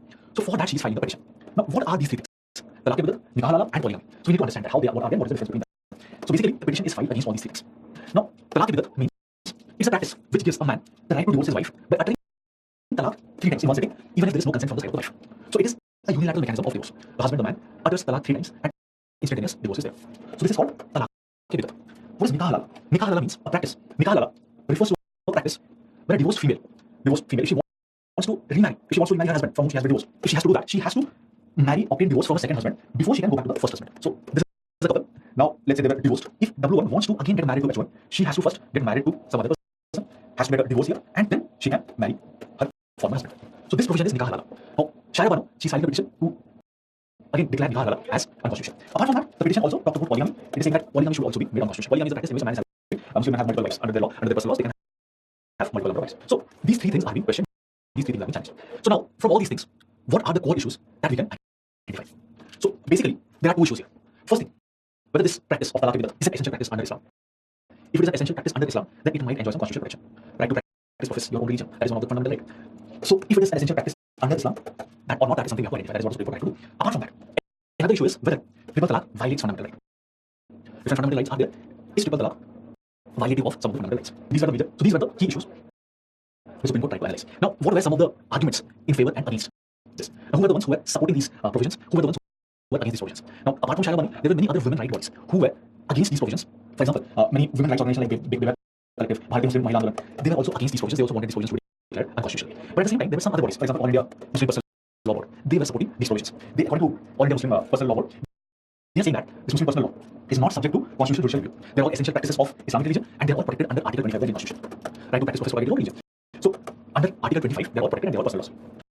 So now, what was the judgment of the Supreme Court? As I told you, it was a 3-2 judgment. 3 judges were against these provisions. They declared it unconstitutional, while there were 2 judges who had a dissenting opinion. So we try to understand the majority opinion as well as the minority opinion. Now, Justice Rohinton Nariman and Yulu Lalit, they are saying that the practice of talaq-e-bidat is unconstitutional because it is arbitrary. It is arbitrary in nature. A man, on the basis of his own whims, can move out of the marriage.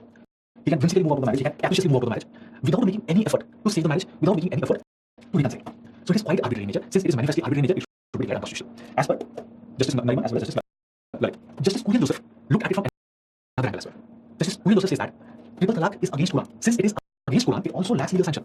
What he is saying is, what is held to be bad in Quran, Holy Quran, cannot be good in Sharia. So what is bad in theology is bad in law as well. So he is looking at it from a religious perspective. Since Quran itself considers triple talaq to be bad, so that is the reason it should not be part of the constitution as well. It should be struck down. Nariman and Lalit, they look at it from another angle. They are saying it is arbitrary in nature. So 3 judges were against the provision of triple talaq. Now Justice Kehar and Justice Nazir, they are saying that the practice of triple talaq is intrinsic part of the personal law, and since it is part of the personal law, it will also have some safeguards. It will enjoy protection under Article 25. What is the difference with the Constitutional Assembly debates, and from there they are raising it. So they are saying that there will be protection under Article 25. Another thing they are identifying here is the solution to all these things. So this practice is there, but it is definitely gender discriminatory in nature. That is something they are also identifying. Women, they do not have sufficient safeguards, so they are more vulnerable. So it is gender discriminatory. They feel this gender discriminatory nature of triple talaq can be taken care of using legislative action. In fact, they are of the opinion that immediately after the verdict, for 6 months, the provision of triple talaq should remain inoperative. Within this particular time frame, legislature should come up with some law which can ensure that the triple talaq no longer remains gender discriminatory. So here also you can see that even if it is a minority opinion, even if it is a dissenting opinion, the dissenting opinion is also egalitarian in nature. They also want to do away with the gender discriminatory provisions. So this is how the different judges looked at the issue of triple talaq. And since the majority was in the favor of triple talaq being unconstitutional, it was struck down. But after the Supreme Court judgment, the government, it felt that it needs to bring about law to criminalize triple talaq. The government quoted that despite the Supreme Court judgment declaring triple talaq to be unconstitutional, there have been instances of triple talaq. So that is the reason they are bringing a law in parliament. They're introducing a bill in parliament. They're introducing it in Lok Sabha. So what is this law about? Why this law they are initiating, and what can go wrong with the law? We'll try to analyze that. So first thing, the judgment, after the judgment of the Supreme Court, on 28th December 2017, the Muslim Women Protection of Rights of Marriage Bill is introduced in parliament in Lok Sabha. And the same day itself, it is passed by the Lok Sabha. But when it goes to the Rajya Sabha, it is stalled in the Rajya Sabha by the opposition parties. In 19 September 2018, the government is initiating an ordinance, Muslim Women Protection of Rights on Marriage Ordinance. Since they were not able to pass the law, since they were not able to pass it in Rajya Sabha, so they are now initiating an ordinance. But an ordinance cannot be there for a sufficiently long period of time. Within 6 weeks, it has to, once you have introduced the ordinance, once the legislature is in session, within 6 weeks, it has to be passed by it. So again, December 17, 2018, we find that the law is again, the bill is again introduced in Lok Sabha. It is passed by Lok Sabha on December 27, 2018. And again, this particular law has not been passed in Rajya Sabha, and the ordinance has been promulgated again and again. With the resolution of Lok Sabha, this particular bill is also going to lapse. Now, what are the provisions under this particular bill? And the provisions of the bill, they're also the provisions of the ordinance that is there right now. So what are the key provisions of the ordinance as well as the bill?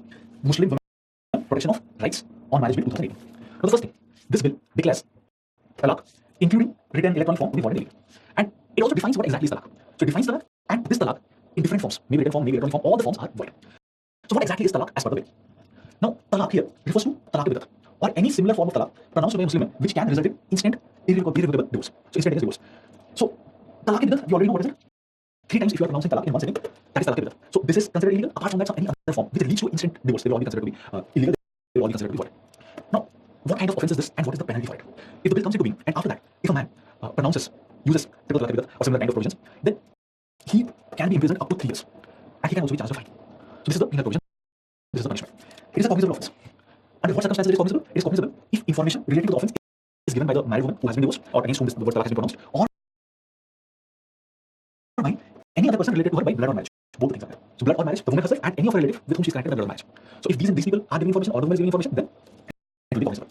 Whether bail can be given in this kind of offense, the magistrate may grant bail to the accused, but only after hearing the woman. So magistrate will hear the woman, then only the bail will be given, and only when the magistrate is sufficiently convinced, sufficiently satisfied that there are reasonable grounds for granting the bail. Now, whether this particular offense is compoundable. Compoundable means whether there can be a settlement between the two parties. So this particular offense is compoundable. It can be compounded by the magistrate upon the request of woman. So if the woman is requesting the magistrate that they can go for compounding, then it is compoundable. And the terms and conditions of compounding will be determined by the magistrate. So it is a compoundable cognizable offense. Under this law, is there any provision for allowance for the aggrieved woman? The aggrieved woman can seek subsistence allowance for her husband, for herself and her dependent children. And she is also entitled to seek custody of her minor children. So these are the different provisions under this particular bill. And thus the provisions of the ordinance are also the same. Now, we understood the provisions, but can we identify some issues with these provisions? What has been some of the criticism of this particular bill? Now, issues. The first issue here, the marriage between a Muslim man and a Muslim woman is considered to be a civil contract. So the union of Muslim man and the Muslim woman is considered to be a civil contract. But here what we are trying to do is, we are considering the breakdown of the marriage as a criminal wrong. So, a civil wrong is being converted into a criminal act. So if the marriage is a civil act, the dissolution of the marriage should also be a civil act, but that is not the case. Marriage is a civil act and the dissolution of marriage is being considered as a criminal act. Second thing, how many instances are there in which criminalization leads to deterrence? Can criminalization lead to deterrence? That is the question. If it is made a criminal act, will it serve as a deterrence against commission of this act? That is the question. So many instances are there in which it has been found that if the penal provisions are made harsh, not necessarily it becomes a deterrent. There can be some other causes why this thing is prevailing. So criminalization might not have a deterrent act. Apart from that, already there are multiple laws against inflicting different kind of cruelty. Already we have different kind of legal provisions. If already so many legal provisions are there, why do we need one more law? For example, we have Protection of Women from Domestic Violence Act. Now this particular law talks about abuse that is meted to women within the household. It talks about different kinds of abuse and it talks about different threats of abuse. For example, it can be physical abuse, verbal abuse, economic abuse, different mental abuse, different kinds of abuses are included here. So if all these provisions are already there, why do we need one more law? See what exactly this particular law is doing. The law that the bill that has been introduced in the law. So whenever a husband is pronouncing talaq to his wife, so we are assuming that she will be undergoing different kind of wrong and she will be undergoing different kind of abuses. So for that abuse, you can use Protection of Women from Domestic Violence Act. Why do we need a separate law? That is the question here. Apart from that, some experts they have pointed out another flaw. Now this particular law will come into being when a particular man goes for an instantaneous divorce. When that man is saying talaq, talaq, talaq, or some other form of that. What will be the scenario? How are you going to handle those scenarios in which the man is not using the provisions of talaq which has been defined as per this law? So abandonment of wives is not considered here, and there is no protection for this abandonment spouse. And one thing has also been highlighted here. In case of India, there are more than 2 million women who are separated, who are abandoned, and 1.8 to 1.9 million of them are Hindus. So for abandonment of women, we do not have any specific provision, but for abandonment for triple talaq, which leads to abandonment, we are having some specific provision. If Muslim women need protection from abandonment, don't you think Hindu women also need protection from violent men? But in such a scenario, for them there is no such protection here. So again, this is the question here: criminalizing desertion by Muslim women, but not criminalizing desertion by Hindu men or Jain men or Sikh men. It is also discriminatory. Why should Muslim men be penalized for the same thing, and why Hindu men or men from other religion they will not be penalized for the same activity, same action, same act? So this leads to discrimination. Why are different religions being treated differently? At the end of the day, women have been subjected to government. They are not having protection. So why only one section of the population they are criminalized, why not others? Apart from that, this particular law, it is not talking about any economic or social support from the side of the state to the women and the children who have parents. It is talking about compensation that men might have to provide to women and their counterparts, but it is not talking about the support that they should get from the side of the state. There are some other laws through which women might get support in case they are facing domestic violence or some other issues. But here, the law is not specifically focusing on that. So no side, no support from the side of the state. Apart from that, another lecture has also been identified under this particular law. Now, as I told you, this is a cognizable offense. It will be cognizable if the information is provided by the aggrieved woman herself or by the relative of that woman. The relative can be a blood relative or it can be related to marriage. Now, this particular clause has also been criticized. Just think about a scenario in which there is an interreligious marriage. The man is Muslim, the woman is Hindu. So in such a scenario, the man can be charged wrongfully by the relative of this female, blood relative of the female. So, interreligious marriages of Muslim men with women of another religion, in those scenarios there can be issues, there can be conflicts. Apart from that, the terms of imprisonment, 3 years, is also considered excessive, arbitrary and excessive. Just think about it. If one is causing death by rash or negligent act, the punishment is 2 years. If one is involved in writing, so then also the punishment is 2 years. But here the punishment is 3 years and also fine. So the terms of imprisonment is arbitrary and excessive. On these grounds also it has been criticized. So these are all different issues with the present bill that was initiated in the Lok Sabha. So this is about triple talaq, the issue of triple talaq, the judgment related to triple talaq, and the recent efforts by the government to criminalize triple talaq.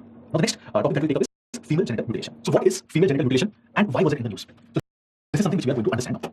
Now the practice of female circumcision, which is also referred to as khatna, khafs, it has been practiced among some communities in India. In fact, it has been primarily practiced among the Dawoodi Bohra community. Also, there have been some instances of this particular practice among some Sunni Muslims in Kerala. So keep this in mind, khatna, khafs, female circumcision among some communities. Now what happens in this process? Some portion of the female genitalia is removed. Generally, the clitoral hood is removed. Now, why do you think these kind of practices will be there? A portion of female genitalia is being removed, and generally this takes place when the female is quite young. Among some communities, it is among the toddlers. Among some communities, it is between the age group 0 to 15 years. So, one of the reasons why this is done is this particular mechanism, it regulates or it seeks to regulate female sexuality and sexual desires. Now, female genital mutilation can be a name of different times practiced in different places. Even though it has been banned, it has different international experts, commentators, they have tried to eliminate these kind of practices, but despite that, it is practiced and in different forms. So, in some cases, the clitoris might also be removed. Now, if the clitoris is removed, it can lead to a situation in which the female will not enjoy the sexual process. So, what is happening here is you are regulating the sexual behavior of a female by these processes. So, sexual relations should be maintained for childbirth. It should not be for driving pleasure. So, that is one of the notions behind these practices of female genital mutilation. One thing here you should note, I use the term female circumcision. Khatna, khafs. Another term I'm using is female genital mutilation. Now, female genital mutilation will be the larger category under which there will be different kinds of mechanisms. So, one such method is female circumcision, and that is referred to as khatna, khafs among some communities in India, and primarily the Bohra community. Now, why this thing came into the news? Now, this has been an age-old practice among some sections, but why it has been in the news all of a sudden? Now, Sunita Tiwari, one human rights advocate, she had filed an PIL for banning this practice. And according to her, this particular practice is a kind of female genital mutilation. Female circumcision is a type of female genital mutilation, and it is violating different rights of women. It is violating women's right to equality, it is violating her right to privacy, it is also violating her right to personal liberty. So on these grounds, she has filed the PIL, and so that Supreme Court can hear it and declare that these kind of things should not be carried out. On 24 September 2018, the divisional bench of Supreme Court, they referred to the Constitutional Bench.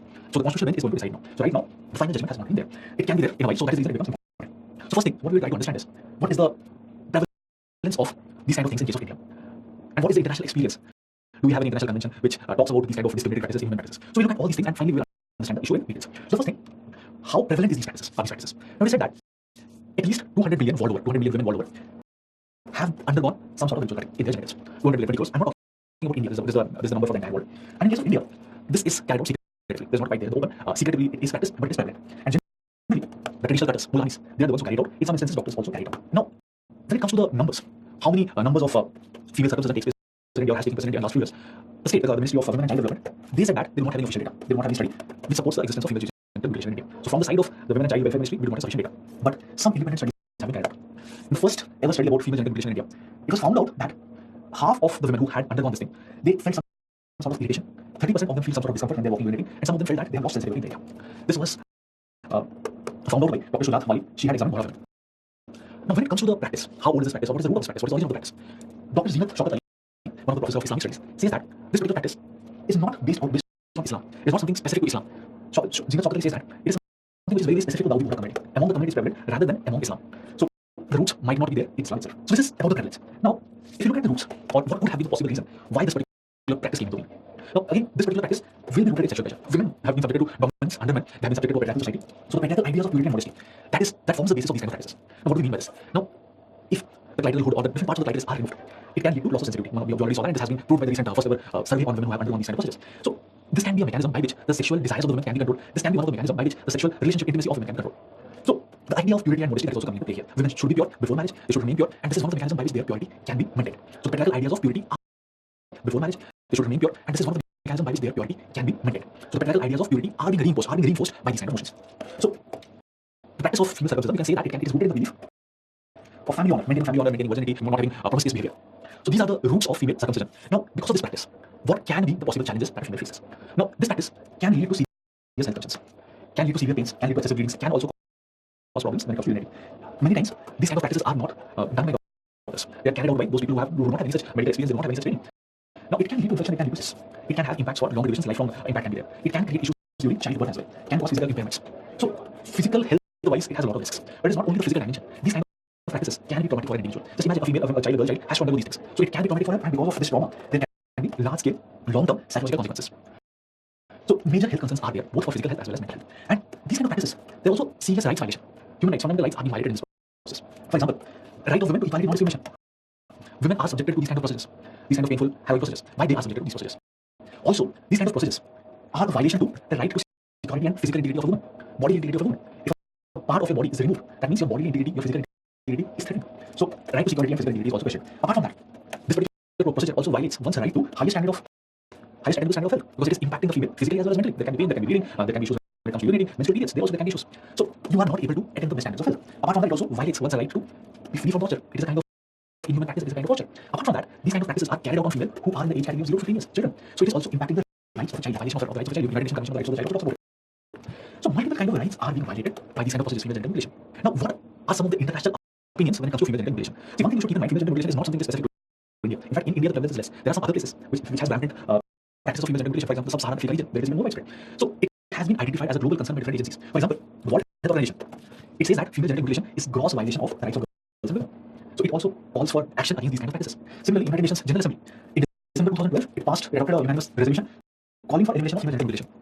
Apart from this, there are many countries which have taken steps on their own. They have banned these kind of practices. Countries like US, UK, Australia. In fact, some of the African countries have also gone ahead and banned female genital mutilation. So female genital mutilation has been banned, or at least it has been criticized in different kind of international forums. But what is stopping it here from banning it, or at least for making laws so that all these practices can be curbed? Now, some arguments have been put forward against the curbing of practices of female genital mutilation, female circumcision. Now, first thing, it is considered to be a religious practice. So the advocates, they say that it is a religious practice. Now, since it is a religious practice, it's part and parcel of their religion. So it is protected under Article 25, Article 26 of the Constitution, some of the fundamental rights of the Constitution. Second thing, one ground we said that it violates is a discriminatory practice targeted against women. Now, this has also been challenged.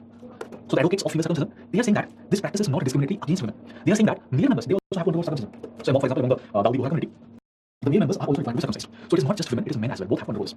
Now, one particular organization, Dawoodi Bohra Women for Religious Freedom, DBWR, it says that it is a representative of around 72,000 Dawoodi Bohra women.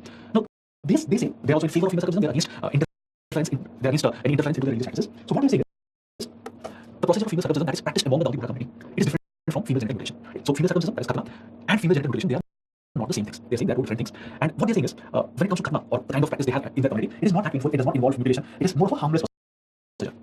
It is just a nick, it is not complete mutilation, that is what they are saying. And they are saying that if someone does not want to have it, then it is not enforced. Also, they are saying that if someone does not want to have it, it is not enforced. Apart from that, they are also saying that there is no scientific evidence that the procedure affects the physical, emotional, psychological health of a woman. And they give so many instances among Dawoodi Bohra women who have undergone this procedure, and they feel that they have not had any of these impacts. But one thing you should note here is, they might claim it to be a harmful procedure, and mutilation is not involved. But the point here is, most of the things are done in secrecy. So again, on those grounds it can be challenged. Apart from that, they are saying that it is not enforced on those who do not want it. But see, on whom it is being enforced? On minors. Those who are in the age category 0 to 15 years. And who are the ones who decide for them? Their parents. Now, the parents are deciding for their minors. The minor does not have any consent, and the minor, once after becoming adult, will be impacted by it. So that particular adult did not have any say in the decision. So on these grounds also, it can be challenged. So these are some of the arguments against curbing the practice of female circumcision. First thing, it is a religious practice. It is part of religion. It is fundamental to the religion, so it should be given constitutional protection under Article 26. It is not discriminatory. Circumcision happens for men as well as women. Third thing, it is not exactly female genital mutilation. Female genital mutilation is different. Female circumcision is different. Here, mutilation is not there. Small nick can be there. And in case someone does not agree with it, someone's parents does not agree with it, they don't have to necessarily go through it. No scientific evidence that this procedure can affect the physical, psychological, or emotional health of women. This has been the arguments put forward by some of the advocates of female circumcision or khatna. So what are the issues, the broader issues that needs to be analyzed, that needs to be tackled, and that is what will be considered by the Supreme Court in its final judgment.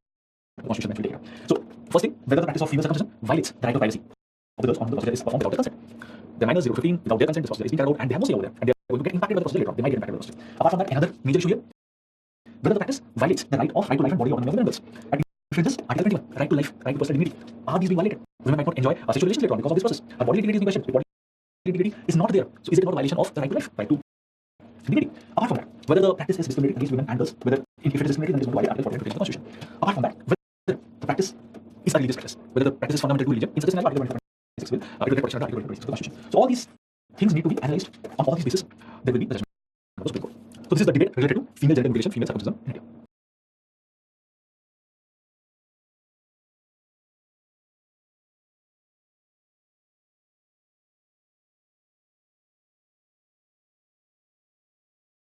The next major issue which was in the limelight last year was the issue of entry of women into Sabrimala temple. Now, why was this issue in news? There was a Supreme Court judgment related to it. Now, what was the judgment about, and what has happened post the judgment? This is something that we are going to focus on in this session. Now, first of all, why it was in the news? Now, there is a temple of Ayyappa, Lord Ayyappa, Sabrimala temple. This temple prohibits the entry of women who are in the menstruating age. In the age category 10 to 50 years. So, women who are in the age category 10 to 50 years, they cannot enter into Sabrimala temple. Supreme Court declared this practice as unconstitutional. This particular custom is unconstitutional. So, that was the news. So women who are in the age category 10 to 50 years, they also have equal rights to enter into these temples, Sabrimala temple. So this was the final judgment of Supreme Court. After that, some women tried to enter, but there was a lot of protest. They were not allowed to enter into the temple. And finally, in 2019, January 2nd, 2019, two women, two activists, they were able to enter into the temple. And after that, the Kerala government, they stated that more number of women were able to enter into it. But it was not an easy ride. There was a lot of protest from the side of the public, from the side of the temple as well.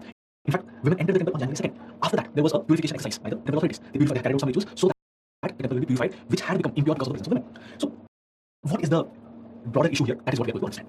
So, where is this temple? What is the history of this temple? The Sabrimala temple, it is considered to be the abode of Lord Ayyappa. It is located in the Periyar Tiger Reserve in Pattanamthitta. The Sabrimala temple is considered to be the abode of Lord Ayyappa. It is located in the Periyar Tiger Reserve in Kerala. Now, Lord Ayyappa is considered to be a celibate god, male god, celibate god. Now, what is the history? What are some of the legends related to him? Now, it is said that Lord Ayyappa is the son of Shiva and Vishnu. Because of union of Shiva and Vishnu, Lord Ayyappa was formed. Now, Vishnu had taken a female avatar and which resulted in this union. That is the reason Lord Ayyappa is also referred to as Harihara Putra. Hari, Vishnu, Hara, Shiva, Harihara Putra, Lord Ayyappa. But there are some other legends to him as well. Now, sometimes it is said that the origin might be dated back to the pre-Aryan phase. So in pre-Aryan phase, there are some legends which talk about Lord Ayyappa. Maybe during the Aryan stage, Lord Ayyappa might have been included in the Aryan pantheon. That might have been the case as well. He is referred to as a celibate god, but there are some other instances, not in Sabrimala, which talk about his having wives. Not in Sabrimala. Sabrimala is considered to be celibate god, but there are some other instances in other places which say that he has wives. Apart from that, there is another Muslim Islam angle to Lord Ayyappa as well. It is said that Lord Ayyappa had to fight an enemy, and when he had to fight the enemy, he also had to take the help of a Muslim. Wawad. So now also, near this particular temple, there is a mosque dedicated to Wawad. And when the pilgrims, they go to Sabrimala temple, they first visit the mosque. And the mosque has a pond. From that pond, water, the pilgrims collect the water. Apart from that, some Muslims officiating the mosque, they will put the ash on the forehead of these pilgrims who go to visit the Sabrimala temple. So there are a lot of linkages here. Vishnu cult, Shiva cult, Islam, multiple linkages are there. So that is the reason it is quite colorful history. It has got quite colorful history. Now, what is the reason why women in the age category 10 to 50 years are not allowed? The legend says that Lord Ayyappa, the Sabha, is a celibate god. So women in the age category 10 to 50 years might impact his purity. So that is the reason women in this age category are prohibited. This particular custom had been challenged in 2006 by an association, India Young Lawyers Association. Indian Young Lawyers Association, they filed a petition in 2006. They are saying that this custom, which restricts entry of women, is violative of the right to equality under Article 14. And it is also violative of Article 25 of the Constitution. Article 25, freedom of religion. So, female worshippers, their right to worship is violated by this custom. They are not allowed to worship Lord Ayyappa. So, their right to worship, their freedom of religion is being violated. So, Article 14 and Article 25 is being violated by the custom in Sabrimala temple. Now, there have been some arguments put forward in favor of exclusion of women from the temple premises. Now, what are some of the arguments? Firstly, from the side of the state, the argument put forward is the temple priests, they are the final legal authority. The Travan board, Devaswam board, it is the final legal authority to manage Sabrimala's registration. So they should have the final word. Another argument put forth is Article 26. Now what does it say? Article 26 says that Article 26 is basically a guarantee to religious denomination to manage its own religious affairs. So according to Article 26, the religious denomination can decide for its own, it can manage its own affairs. So on those grounds, it can make laws, it can make its own rules, which can prevent women from entering into temples. Apart from that, another provision is the Rule 3B of Kerala Hindu Places of Public Worship Rules 1965. So this particular rule, Rule 3B, protects the customs of Sabrimala temple. So Sabrimala customs are protected by it. And this particular law allows exclusion of women from public places of worship if the exclusion is on the basis of custom. So if the custom says that women are excluded, and this particular rule will protect the custom. So indirectly what will happen? It will protect the custom that women are excluded. So the exclusion of women is considered to be a custom, and these customs are protected by these rules. So these are the arguments given forward. The state says that it is the temple priests who are the final legal authority. Article 26 says that religious denomination can manage its own internal affairs, and Section Rule 3B of Kerala Hindu Places of Public Worship Rules. According to it, the customs of the temple are protected, and one of the customs is women should be excluded. Now, what are the bases on which the Supreme Court gave its judgment? What were the major dilemmas here? What are the major things that need to be understood here? First thing, whether Rule 3 of the Kerala Hindu Places of Public Worship Rules, it permits religious denomination to ban the entry of women. Does this practice violate Article 14 and Article 15 of the Constitution?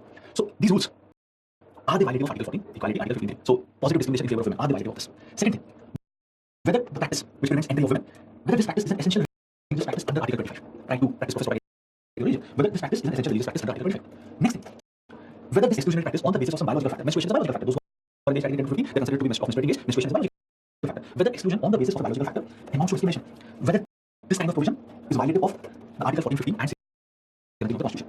Apart from that, whether Sabrimala temple has a denominational character, whether it can be considered to be a denomination. So all these things need to be analyzed, and all these things were analyzed by the Supreme Court and it given judgment. So what were some of the key points of the judgment? First thing, now patriarchal practices which involves exclusion of one gender in favor of another, which infringes upon the fundamental freedom to practice and profess one's religion, and which denudes women their freedom to worship which has been granted under Article 25. These kind of patriarchal practices should be unconstitutional.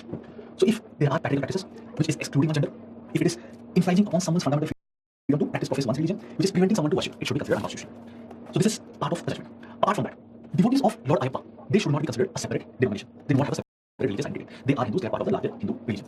So temple's denominational right to manage its own internal affairs, that is Article 26b, is subject to state's social reform mandate under Article 25(2)b. That means state can make any law that can open public institutions, public Hindu institutions to all classes of Hindus. So here there are two fundamental rights. On one side, the right for a denomination, a right for any temple to manage its own internal affairs. But at the same time, there is another right, the right of the state to bring about reforms, so that these kind of institutions can be accessed by larger section of the population. So whenever these two rights are there, the state's social reform mandate will be given precedence. So that is the reason the state's mandate to bring about reforms so that women can also be part of it gains precedence over its right to manage its own internal affairs. So state can make any law that opens a public Hindu institution to all classes and sections. Under these classes and sections, they are including women of the menstruating age 10 to 50 years. Apart from that, it also, the Supreme Court judgment also says that exclusion of women in the age category 10 to 50, the menstruating age, this particular exclusion, this particular practice should not be considered as an essential religious practice. That is not an essential religious practice. Apart from that, they found that the Rule 3B of Kerala Hindu Places of Public Worship Act, this is violative of the Constitution, and it is not only violative of the Constitution, it is also violative of Kerala Hindu Places of Public Worship Act. Why it is violative of this Kerala Hindu Places of Public Worship Act? Because Section 3 and Section 4 of this Act, they say that we need to open these spaces, or these religious spaces should be more inclusive. Now, on one side you are saying it should be made more inclusive, and on the other side you are trying to restrict people. So, Section 3, Section 4, they want the institutions to be open to all sections of Hindus, but Rule 3B, it is preventing women from entering these spaces. So that is the reason Rule 3B is not only violating the Constitution, it is violating the Parent Act as well. So that is the reason it should also be struck down. So on these grounds, it should be struck down. First thing, it is supporting patriarchal practices, which is restricting women's right to freedom of religion, their right to worship. Secondly, devotees of Ayappa, they should not be considered, they are not having a separate identity. Temple's denominational right should not be given precedence to the social reform mandate under Article 25. That will be given precedence over Article 26b.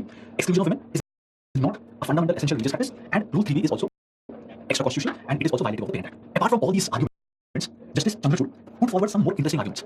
Justice Chandrachud is saying that physiological characteristics, the different biological characteristics of women, should not be an hindrance towards enjoyment of someone's rights. Physiological characteristics of women should not have a bearing on the entitlement guaranteed under the Constitution. So biological attributes of a human being should not come in the way of someone's enjoying someone's rights which have been guaranteed by the Constitution. Rights are here. Biological characteristics should not deny someone his or her rights. So that is also very important. So menstruation should not deny woman her dignity. Menstruation should not deny her rights which she is legally entitled to. Menstruation should not be the reason for the stigma she has to bear. So menstruation should not lead to someone's denial of her fundamental rights. He is in fact equating menstruation to a form of untouchability. This denial of entry to women who are in the menstruating age is a kind of untouchability. And untouchability is prohibited under Article 17 of the Constitution. Article 17 prohibits. So this kind of practice that you cannot enter into the temple if you are menstruating, it is a kind of untouchability. And he is basically going to the Constitutional Assembly debates, and he's saying that the makers of our Constitution, they had deliberately not given a precise definition of untouchability. They had not given a very specific meaning of untouchability. The meaning is they wanted to have untouchability to have an expansive meaning.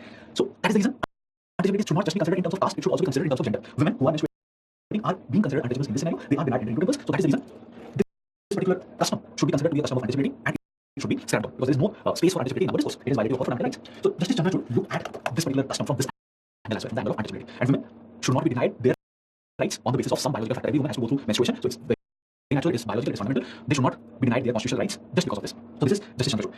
So in this particular judgment, there was also a dissenting voice. The minority opinion, the dissenting voice came from a woman judge, a female judge. So Indu Malhotra had a different opinion, she had a dissenting opinion. So we should also look at the dissenting voice, what she is saying. Indu Malhotra says that in a secular polity, we should go for harmonization of different competing claims to fundamental rights. So harmonization of this thing should happen. And Indu Malhotra is saying that we must respect a religious denomination's right to manage its own internal affairs, even if these affairs might sound illogical, even if they sound irrational. And she says that the devotees of Lord Ayappa should be considered as a separate religious denomination. And she says that the state must respect the freedom of various individuals' sects to practice their faith. And she says that the fundamental rights of equality that is guaranteed under Article 14, they cannot override Article 25, right to practice professional religion. And she's also saying that this Article 17 of the Constitution should not be applied here. The Sabrimala custom is not violative of it. She feels that the Article 17 untouchability related to untouchability should be applied only for the case of caste, should not be extended to gender. So the opinion, the viewpoints of Indu Malhotra were different, but it was a minority opinion. 4-1, only one judge was of this particular opinion, and she was a woman judge, so that is the reason we should also note her ideas. So she was the one who was in favor of women's entry restriction into Sabrimala temple. So this is about the judgment. The majority opinion was that women should be entered, women who are in the age 10 to 50 should be allowed entry into the Sabrimala temple. Now, what happened after that? On January 2, 2019, two women in the age category below 50 years entered into Sabrimala temple, and it is something which was not a cakewalk. There were a lot of protests. Women were not allowed to enter, but these two women they entered into the temple with the help of the protection. Police protection was there, and secretly they were able to enter. 3:45 a.m. That is the time they entered it. But after that also, there was a lot of protests, and in fact, during this period, whenever there were protests, there were also casualties. Human lives were also lost in these protests. And immediately after this incident, on 2nd January, the temple police, the temple administration, they called for purification of the temple because it was felt that the temple got purified. So one thing you should note here is the law is saying that women can enter. Supreme Court judgment was about that. But people themselves, they're not ready for it. Those who are the devotees of Lord Ayyappa, those who are part of the temple administration, they are not in favor of it. So what we're trying to do here is you are trying to use law to bring about social change. But people themselves have not changed. So it can lead to conflict. So whenever you are trying to bring about social change, ideally you should try to bring the change from the bottom. If you're using law to bring about change, so that is a top-down approach. From the top, you are bringing about some changes. And whenever you are going for these kind of things, whenever you are using a top-down approach, there can be conflicts, and that is what is happening here. People themselves are they have not understood the different provisions of the law. People themselves are not that open-minded. They still hold back to the customs. Always keep this in mind that changes at the level of ideas, changes at the level of values takes time. It doesn't happen overnight. But when you are using law, the change happens overnight. Law changes overnight. So today there is a judgment. From tomorrow onwards, the laws are different. But people's mindset will not change at the same rate, and that is what is happening here. That is the reason there was a conflict. There was a lot of protests. But good part is the state tried its best to provide security to these women. The state tried its best to protect women who wanted to enter the temple. And on 18 January 2019, the Kerala state government informed the Supreme Court that already 51 women in the menstrual age had entered the temple. Though there was some other report which pointed that this number might not be exactly the same. Some reports said that many women were not actually women, some of them were men. And also they pointed out that some of the women who the government claimed when they started menstrual age were actually quite old. But whatever be the case, some women have definitely entered the temple, but the protest still continued. Later on, in the beginning of February 2019, there were some reports that the Kerala administration of Sabrimala, they were in favor of allowing women to enter into the temple premises. But whatever be the case, there has to be a more sustainable solution. Till now, not many women have entered, and those women who have entered it secretly with police protection. Need to find a more sustainable approach for it. Have to ensure protection of the right of freedom of religion of women. So this is about the Sabrimala dispute, the Sabrimala temple entry issue, and what was the judgment, and what is the main issue here? Law versus society. If you're trying to bring about change with the help of law, and if you're trying to bring about change at the level of society, what is the difference here? So this is it. And one thing I would like to point out here is the issue of entry into the temples. It has been there for a while. It is not just about women's entry into temple. Temples have been the place of different kinds of struggles. In the past, Dalits have also denied entry into temples. So the entry into temples of Dalit was obtained again after a lot of time, after a lot of protests, after a lot of efforts. And in fact, now also there will be some temples in which Dalits might not be allowed easy access, easy entry, or they might be discrimination. But the good part here is whatever was the scenario in the past, at least that has changed to some extent, and that has changed for the better. The same thing we can also understand here. Now women are denied, but over a period of time, things might change. The way it has changed for Dalits. So this is about the issue related to entry into Sabrimala temple.